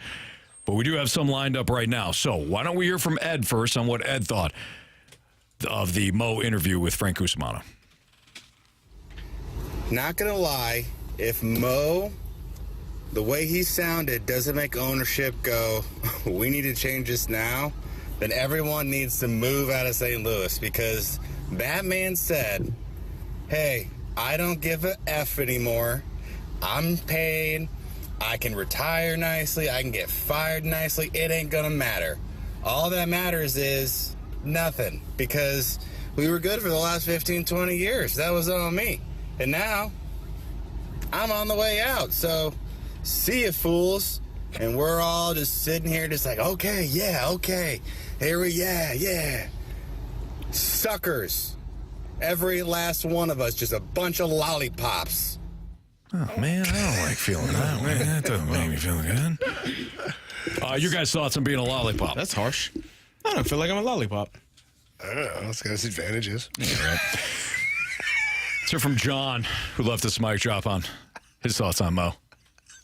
So I listened to John Mozeliak's interview yesterday, and I've listened to parts of it all day long today on the radio. A few quick thoughts. One, he dumped on the players and threw them under the bus. It won't get better till we start playing better. Johnny, how about a better roster construction? Number two, surely he's okay. I mean, the man has to have made $25 million. So financially, surely he's okay if he gets fired. Finally, Johnny, this is on you. Bad free agent signings, bad trades, bad contract extensions, bad player evaluation, bad player development, no pitching lab, no hitting lab, bad coaching, development, hiring managers that are brand new right out of the gate and they're supposed to win. Johnny, this is on you. That's why the vocal minority is a vocal majority, and we are irritated. That was interesting. Called him Johnny the entire time. I don't know if he was throwing the players under the bus. You do have to perform if you're a player. I do agree, though, with John in his mic drop about poor roster construction. That is why we're here. Now, I know things like losing Wilson Contreras, that's not on Mo. The pitching, some of the pitching depth, some of the pitching problems that you've had in previous years, that is on Mo. So I agree with that part of what John was saying. As far as like throwing the players under the bus, I think he was just stating it how it is. If you don't perform well, if you have Goldschmidt and Arenado and, Jordan Walker, I know he's young, I know he's trying to develop and all, but he's in Memphis right now. Some of these guys have not produced. Lars only started to produce now. Nolan Gorman's had kind of an up and down season thus far. There's certain guys, you were dead last or second to last or third to last in key offensive statistics coming into May. As a player, you do have to take some pride and put a better product on the field. As far as roster construction, though, I agree with what John said. Well, the roster construction falls on the front office. It does. At the top of the food chain is John Mozeliak. And to your point, the players then who are on that roster, you're there for a reason. And we, not all of us all the time, but there has been a number of times where I look at the lineup and I'm like, it should be way better than what it is right now. Yeah. And if I'm saying that or anybody else is saying that, that's because the players are not holding up their end of the deal on the field. There are aspects of John Mozeliak that obviously he agreed that he wishes had gone differently. But at the end of the day, Jamie, what you just said is the players are the ones that have to perform. And so, again, if you're paid to do a job and paid handsomely, no baseball player, football player, hockey, basketball player is what we would call struggling. If you're in the major leagues or if you're a professional athlete, your job is your job, though. You have to perform and do it to the highest ability. Otherwise, your team isn't going to be good, and you're going to be looking for work at some point if it continues. And that's just how it goes. We're talking about trading Paul Goldschmidt because he's not hitting well enough right now, and he's making, $20-30 million. That's the way sports goes. If you're not performing, and again, as a coach, I can only do so much. As a front office, general manager, Pobo, I can only do so much. I can try to sign the guys that I think will give us the best opportunity to win. And at the end of the day, they have to do their job to help us win those games. All right, let's hear from the 618 who left us a mic drop on Mo. This should be good. Man. What's up, boys? What's up? Well, yeah, I listened to the interview. Frank asked some good questions. Better questions than half the 95% of the St. Louis media has asked. Okay. It's a 95%. I just don't. The way he laughs and they're sick of me. I don't find that funny, dude. I think you should be more remorseful and let me know that you actually have a plan to build this team up. Because right now it just sounds like, well, I've made my money. Go blank yourself, San Diego. That's basically all I've heard. So, yeah, I don't think it was him saying he's sorry. I don't think it's him saying that he felt like he's done his job and, that's it. That's all I feel like he's just, it is. There's no hunger. There's no fire. There's no, fight. I want fight in my Pobo. I want somebody who wants to bite kneecaps. So it is what it is, boys. I don't know what else to do. It's kind of a Dan Campbell style. Base take from the 618. Yeah, he was kind of more reserved / maybe a little distraught, maybe a little empathy's starting to set in. I feel like he was pretty direct, but under control today. Mm-hmm. Yeah, I didn't mind it. That's a good way to put it. Yeah, I didn't mind it at all. I didn't hear the interview that way. Like, again, you all have been calling me Mo's defense lawyer all day. Mo's pony boy. Pony boy, yeah. I believe that's what Anthony said. I don't know. When you were not in the studio. Well, but he is now. Pony boy. Yeah, you said the guy from that documentary? Outsiders. Yes. No, The Outsiders. Yeah, that was a documentary, right? Yeah, it was. It totally was. Yeah. Movie. Yeah, Gordon Bombay was in that movie. Yes, he was. Yeah. In the documentary or the movie? Documentary. I'm sorry, the documentary. Okay, just check it.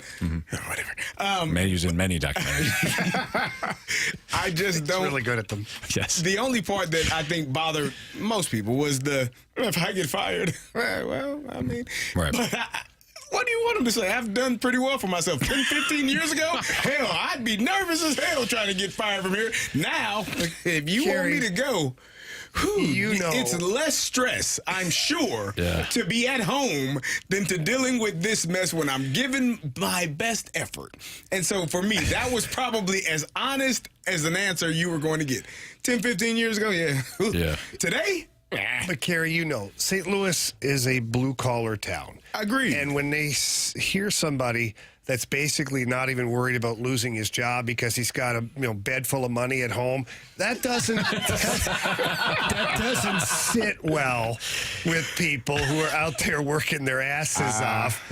You know what I mean? Loving their Cardinals. I'm not saying that his answer was not truthful. I think it was truthful. Yeah. But I don't know if it was very aware of how hard the common people or blue collar people work just to afford to go to a game. I think the assumption would be that he's not trying, and maybe he's trying, and everything or a lot of things haven't worked out in his favor. Which then you don't look at. Say it again. He's not very good at his job. So whose fault? Whose responsibility is that then? Ownership. If he's not, there you go. Ownership. So if he's not good at his job, the person that hired him is now the person that should be firing him. It's not on him to say, hey, you know what, guys? I've been stinking at this job. You know what? Fire me today. I just don't want to keep making this money. It's hard. I just rather go. What the hell do I? No. If I'm not doing a good job, okay, somebody come tell me. Because otherwise, I'm going to keep doing this job and keep collecting these checks until you all say, don't show up anymore.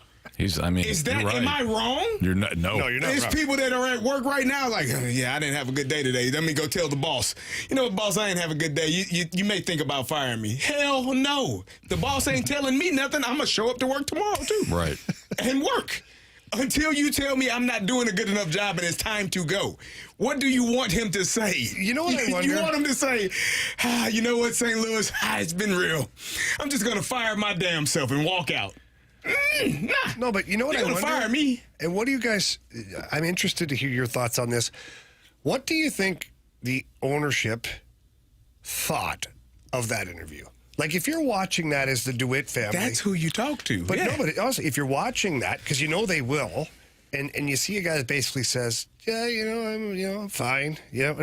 Like, what are you thinking in that moment as the ownership? Are you like, what are we doing here? Like, have I lost the starving dog? Or is it like, they're probably looking at it and saying, yeah, no, he's right. Well, I feel like the interview was intentional. He's speaking the truth. You think he's trying to get fired? No, I feel like this is just a thought. I have no idea if this is what they wanted or whatever, but I wonder if they heard the BD3 comments and heard, okay, there's a lot of pushback from that. Let's see if we can. Let's put somebody else who can take the fire off of us. The bus. Well, maybe not that, but maybe kind of course correct some things. Did you notice that they both kind of did the same thing where like Bill DeWitt the third when he was asked the thing I don't get, and then Mo was like, me? No, like they both kind of did the same thing. Yeah. Hey man. Yeah, not great at all. By the way, I meant apathetic, not empathetic. When I said that earlier. That's all right. Yeah, apathetic. The 618. I've worked with you for a number of years. I understood what you were saying. Thanks, Jamie. Yeah, sometimes you gotta translate. Sometimes you just gotta keep the feet moving. Empathy, that would the assumption would be that the 618 is also a president of baseball operations who's on the verge of getting fired. That's how he would empathize with it. Yeah, but apathetic is what I meant. Yeah, but Marsh, you cleaned it up there. All right, coach, manager, players, buying it. Can you change an entire organization quickly with just a few of the right people? That's next on 101 ESPN.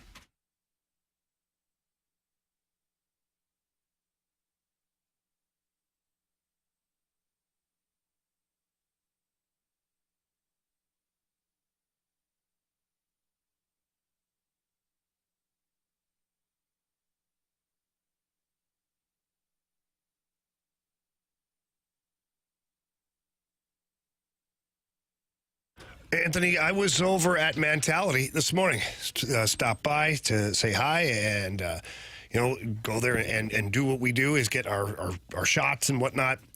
And what I love about the people over at Mentality is, one, they're awesome people. And they do a great job of making sure everything is done properly and answering your questions. But they always ask you, so how are you feeling?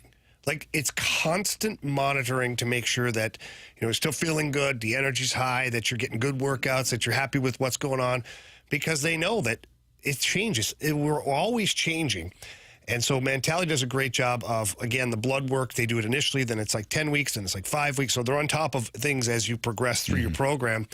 But I just love the way they're so attached to their clients and the detail that they have. Well, that's how we know it's legit, right? Like tomorrow I'll go in and I'll get my 10-week lab results back, and they'll monitor it. They'll check out some things, say, hey, how you feeling? Like you're saying, here's some things that we're noticing right now in your blood work to make sure nothing else is going on. But that's how serious they take it, because they want to make sure that, you have that energy again. You go throughout your day and you feel great. You hit the pillow at the end of the night, you get good sleep, and you wake up, you're ready to go again. You can accomplish so many things just like you did 10, 20 years ago. But with Mentality, it's safe. They monitor your results. They make sure you're feeling great, and they can make adjustments too to your program. You can go up, you can go down, they can take you down a little bit. They can put you, they can give you a higher dosage. But the bottom line is they want to make sure that you're feeling great, you're getting the most out of the program. And Jamie, I've loved the results. I know you have two locations, Chesterfield, South County, or you can visit them at lowtusa.com. When you head down to either Chesterfield or South County, make sure you tell them Jamie and Anthony sent you in. It's Mentality.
I've gone through some stuff this year. I mean, what happened to me in the summer, leaves some scars and some wounds, and I've kind of rode that wave a little bit, even up till 24 hours ago, and he's just been the whole coaching staff. I mean, I'm so blessed to play for them, and we're blessed to have him as a coach. And, there's a lot of people that, do I want to win a cup for myself? Absolutely. But I think I want to win it more for other guys in that room. I mean, guys like Jamie Benn and Joe Pavelski and Ryan Suter and Pete and just so many guys that deserve to win because they're such great people. And, that's a responsibility that has probably been heavy on me at times, but it means a lot to me. And it doesn't matter whether the puck's going in or it's not. I think, you block shots, you hit, you just try and do the right things to help the team win no matter what's going on. And because we owe it to those guys. So it'd be really great to do it for those guys.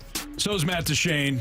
He was talking a little bit about what you mentioned Jamie Benn, and you mentioned Pavelski. He was referring to Stars head coach Pete DeBoer as well, the guys that he wants to win the cup for.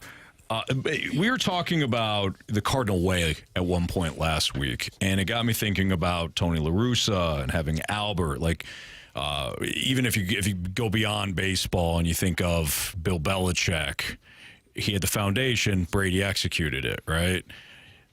Tony La Russa instituted the Cardinal way. He had guys like Albert and Mac and Chris Carpenter and Yachty to execute that vision. I think of in basketball with Greg Popovich, Tim Duncan, and Tony Parker. Guys that, this is how we do things, but you have to have that player to then make sure everybody else is in line. Mm-hmm. You don't need an entire organization. That'd be great, but just a couple of key pieces, head coach, a player or two that's going to buy in completely, and you could change things dramatically. And Jamie, you were talking about Matt Duchene being part of the problem in Nashville, or at least they thought so. And now he's in Dallas. I don't know if it's just the right situation, the right mix of players, but he's one of these players now where you look at and you say, okay, well, now he's got the buy-in, he's executing their vision, and they're having success. I don't think, again, you need to collect all the best talent all the time and spend big and set. You need somebody to execute a vision, have that buy-in, the Cardinal way, the Patriot way, whatever, and then you can roll for a very long time and have plenty of success. Yeah, I agree. Easier said than done, of course. But. Yeah, I think that your locker room needs strong leadership too. Mm-hmm. And it's one thing to institute this culture or to have a great coach and a couple of good players, but the core of that team, the leadership group, they've got to be the ones to execute the standard on a daily basis and demand that standard from their teammates. And it's not always the best players. Like, it's nice when you have a premier player that's also a leader. And we see that, from time to time. And a lot of times the best players are culture makers because they're so competitive, and that's why they're the best players and they work the hardest. But it's not always the case. Right. And so sometimes your leadership group consists of, people or players from all of the different categories, but they're there because they want to win championships and they hold each other accountable. So I think, along with having good coaching staff and a couple of premier players that are all on board, I think your leadership group is essential as well. Yeah, you got to have players that are leaders of men, that are willing to have hard conversations, willing to hold their teammates accountable, and really set a standard that comes down from the coaching staff. The coaches give you the rules, the plan, and the leaders of the team, and the guys that are, the people that other players listen to, they are the ones that disseminate that information, and this is how we're going to go about it. But I think also your best players have to be the players that are coached the hardest. Yeah. Like, they have to be able to, because that third string corner needs to see the first string corner getting chewed out and by the head coach and being able to see how he responds. Your starting power forward, Tim Duncan, has to be able to understand what Greg Popovich is yelling so that Steven Jackson can say, oh, hell, if he's talking to him like that, I might need to shut the hell up. Like, that's part of leadership and great organizations, is when Bill Belichick can get on Tom Brady and Tom just says, okay, got it. Now that the next player behind him is like, okay, this is how we do things here. Right. So for me, it's about having players that are leaders of men, but also your best players being your best coached players. Absolutely, yeah. And I do think it can happen quickly. Again, easier said than done, but we have seen it in sports. And we just mentioned basketball, football, baseball, the Chiefs with Andy Reid and Patrick Mahomes. Yeah, you need the right player, but I was even thinking of guys that haven't won championships. Matthew Tkachuk. That was clearly the right player. Right. The right player to go into Florida. That was not the number. That team didn't win the President's Trophy 2 years ago when they made the Stanley Cup. I think they had a battle just to get in, if I remember correctly. Yeah, so the year before they were the President's Trophy winners, and they bowed out early in the playoffs. Right. And then when they got Matthew Tkachuk, they were outside of the playoff race in January, to where Keith Tkachuk got in trouble by Matthew because he said, the Panthers are soft. Yes, that's right. They're soft. And he was like, oh, gee, thanks, Dad.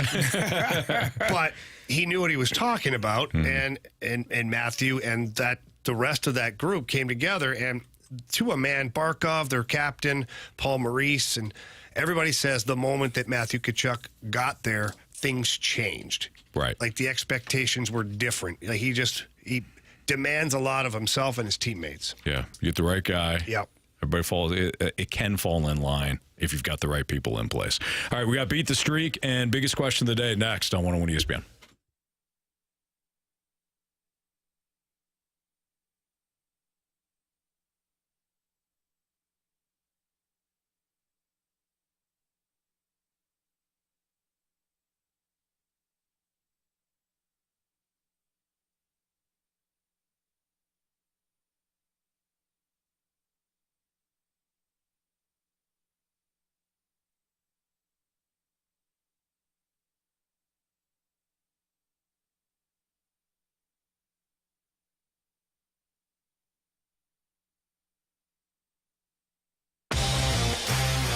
If you are thinking about purchasing new windows, please visit my friends over at Window World, preferred window of your St. Louis Blues. And one thing about Window World is they have devoted customers. And did you know that half of the appointments Window World will set this year are previous customers or referrals from their customers? That says a lot about the staff over at Window World, says a lot about their window, which, by the way, it's a double-strength glass that you just don't find ordinarily in replacement windows. Great for durability, but also really efficient, saving you money on your air conditioning and heating bills as well. They back all of that up with a lifetime warranty that covers all the parts of glass breakage and the labor. And the St. Louis location of Window World is owned and operated and managed by a group of born and raised St. Louis residents for over 21 years. So they take helping out their community very seriously. And they're also offering 36 months same as cash financing with approved credit. All you have to do is pick up the phone, tell them Jamie Rivers from 101 ESPN sent you over there, and give them a call at 314-993-1800. That's 314-993-1800, or you can visit windowworldstlouis.com.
101 ESPN Sports Center. I'm Andrew Marsh. It's time for a Sports Center update brought to you by Saliga Heating and Cooling. The Cardinals take on the Baltimore Orioles tonight after defeating the Boston Red Sox 2 times out of 3 over the weekend. Sonny Gray will take the mound for the Redbirds. 6:45 first pitch. If you've missed anything from today's show, including our interview with Anthony Becht, head coach of your St. Louis Battlehawks, or Charles Barkley, make sure you go to 101ESPN.com or check out the free 101 mobile app. Just head to the podcast page. You'll find all of our interviews and full shows there, and it's all brought to you by Dobbs Tire and Auto Centers. Over the weekend, City SC lost 3-1 to FC Cincinnati, and the Battlehawks picked up a W, defeating the DC Defenders 26-21 and clinching a playoff spot. Coming up next, we have Beat the Streak and Biggest Question of the Day. I'm Andrew Marsh, and the Sports Center Update is brought to you by Saliga Heating and Cooling, an independent American Standard heating and air conditioning dealer.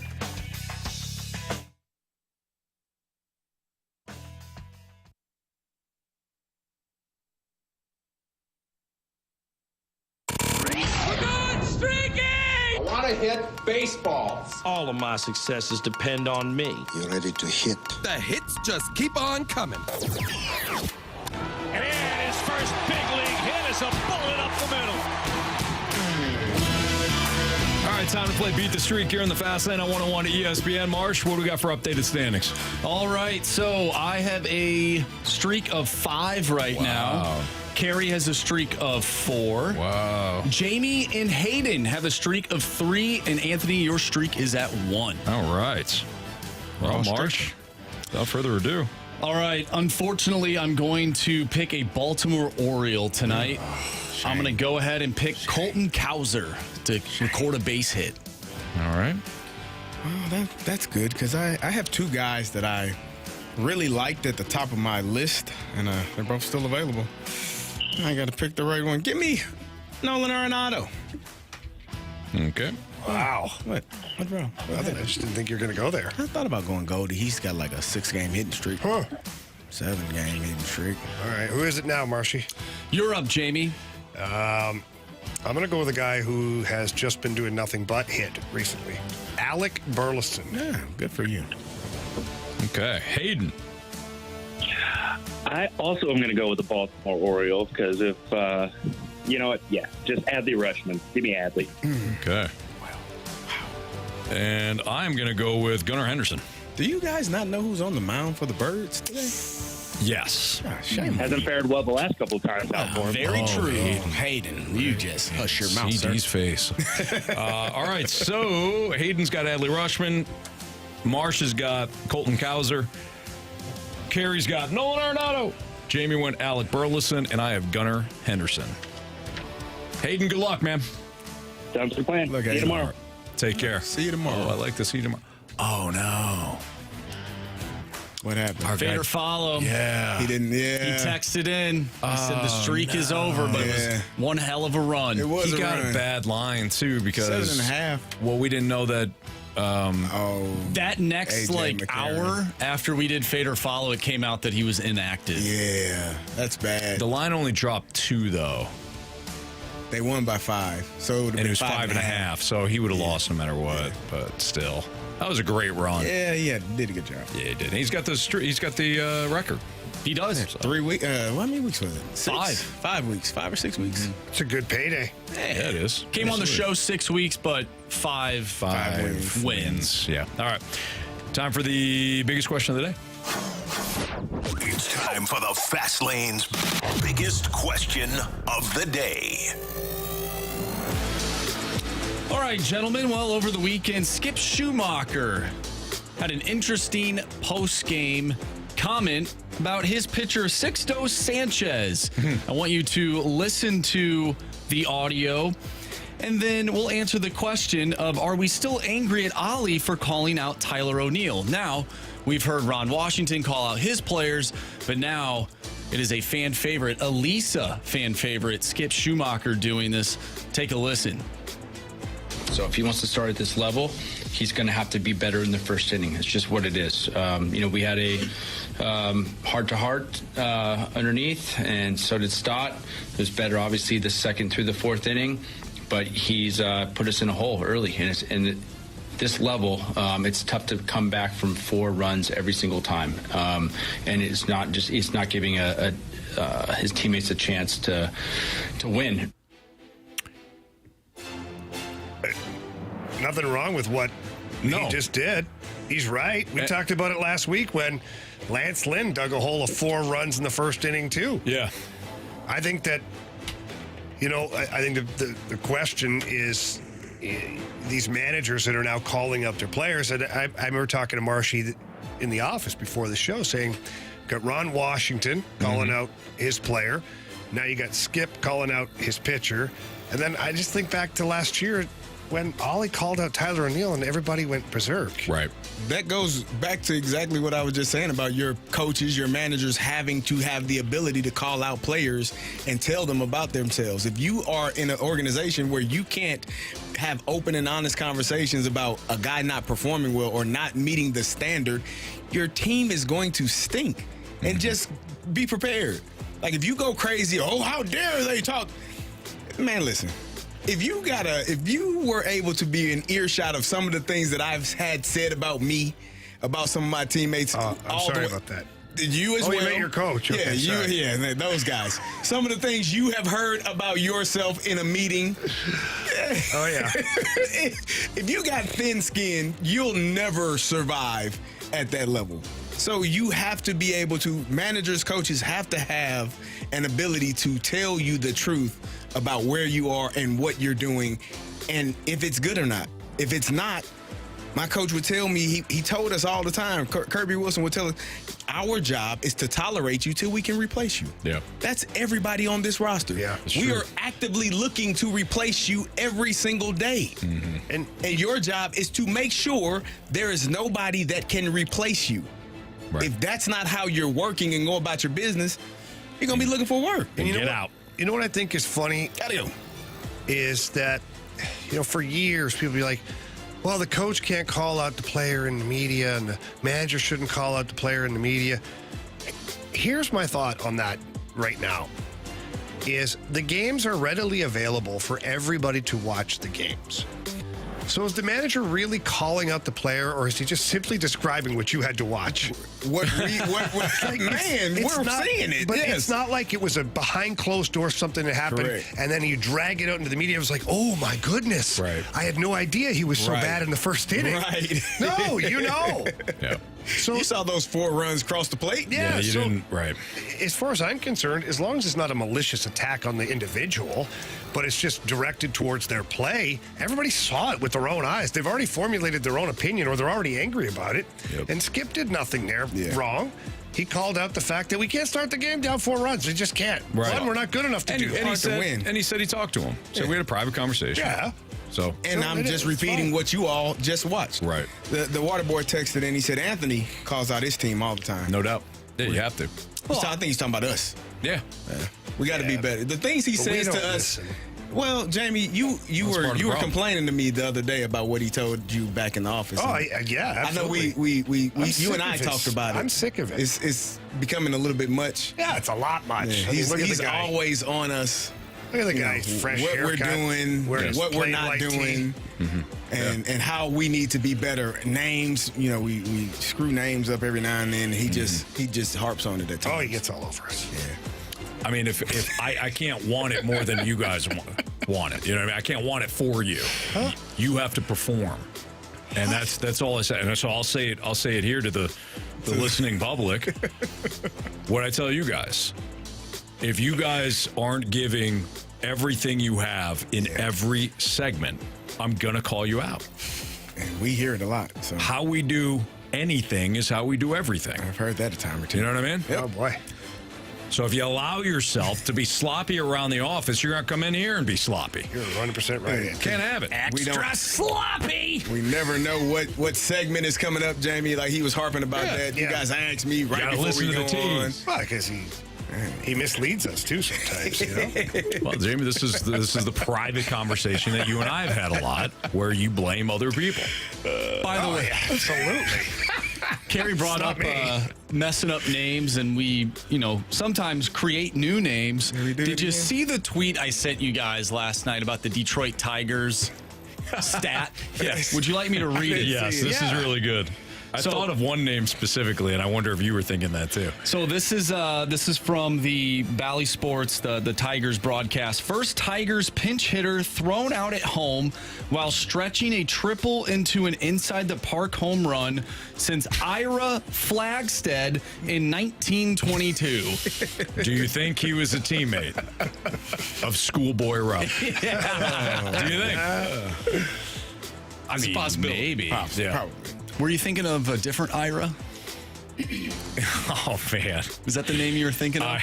Yeah, from April Fool's Day a couple of years ago. Jamie and Michelle and who else was in on that? Randy. Yeah, you guys all set me up. They had a comedian. I didn't. I actually did. You just executed. I executed it. Yeah. Was it Greg Warren? Yes. Yeah. So Greg acted like he was a super fan of me. Yeah. And I knew right away something was amiss, but they got me. Like, Greg did a great job. He's a pro, and he got me. So, yeah, at some point, I'll probably wait another 10 years or so, and then I'll get back at all of them. Oh, good job. And it's going to be vicious. All right. Bet the board. 3 stars of the day. Criticisms, compliments next on 101 ESPN.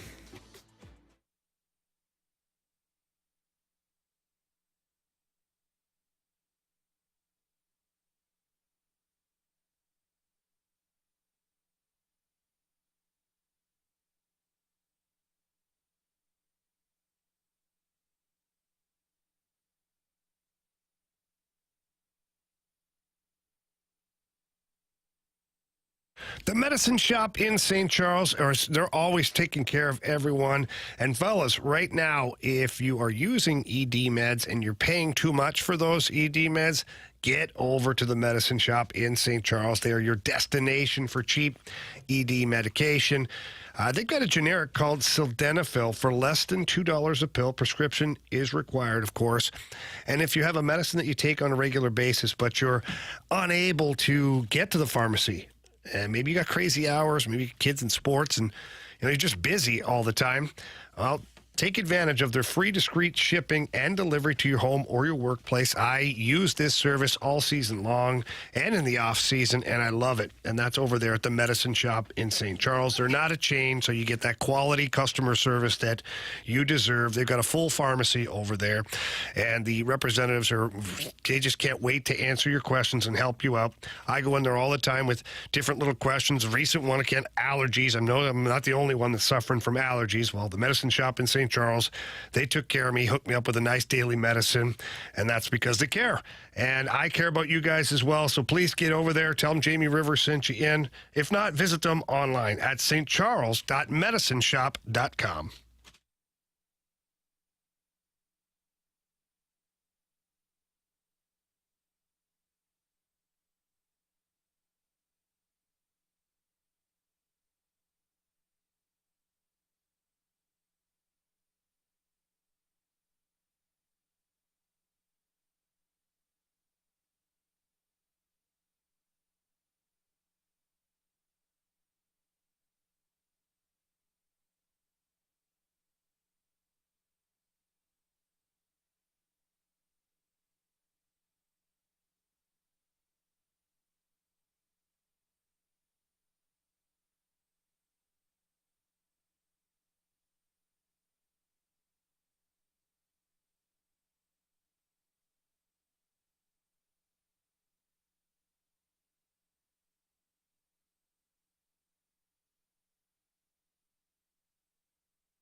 you missed anything from today's show, including our conversation with not only Battlehawks head coach Anthony Becht, but also Charles Barkley, who joined us, you can download the podcast available at 101ESPN.com, your 101 ESPN mobile app.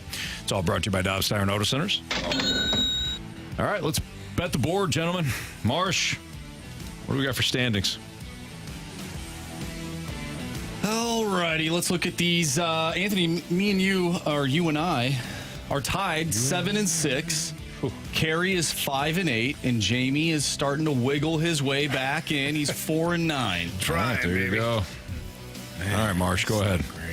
I'm going to go with Sonny Gray over 5.5 strikeouts at -145. I'm going to go with the Seattle Mariners over 3.5 runs at -120. They're in New York. Marcus Stroman's on the bump. Gives up a lot of home runs. Give me the Mariners. You said to over go 3.5 runs. 3.5 runs. Yeah. Okay. I'm going to stay with that same game, and I'm going to go with the New York Yankees -142. The New York Yankees. Yeah. All right. Well, you guys can both win on that one. We could, yeah. Canucks play the Oilers tonight. Game 7 of the playoffs for those guys. And I'm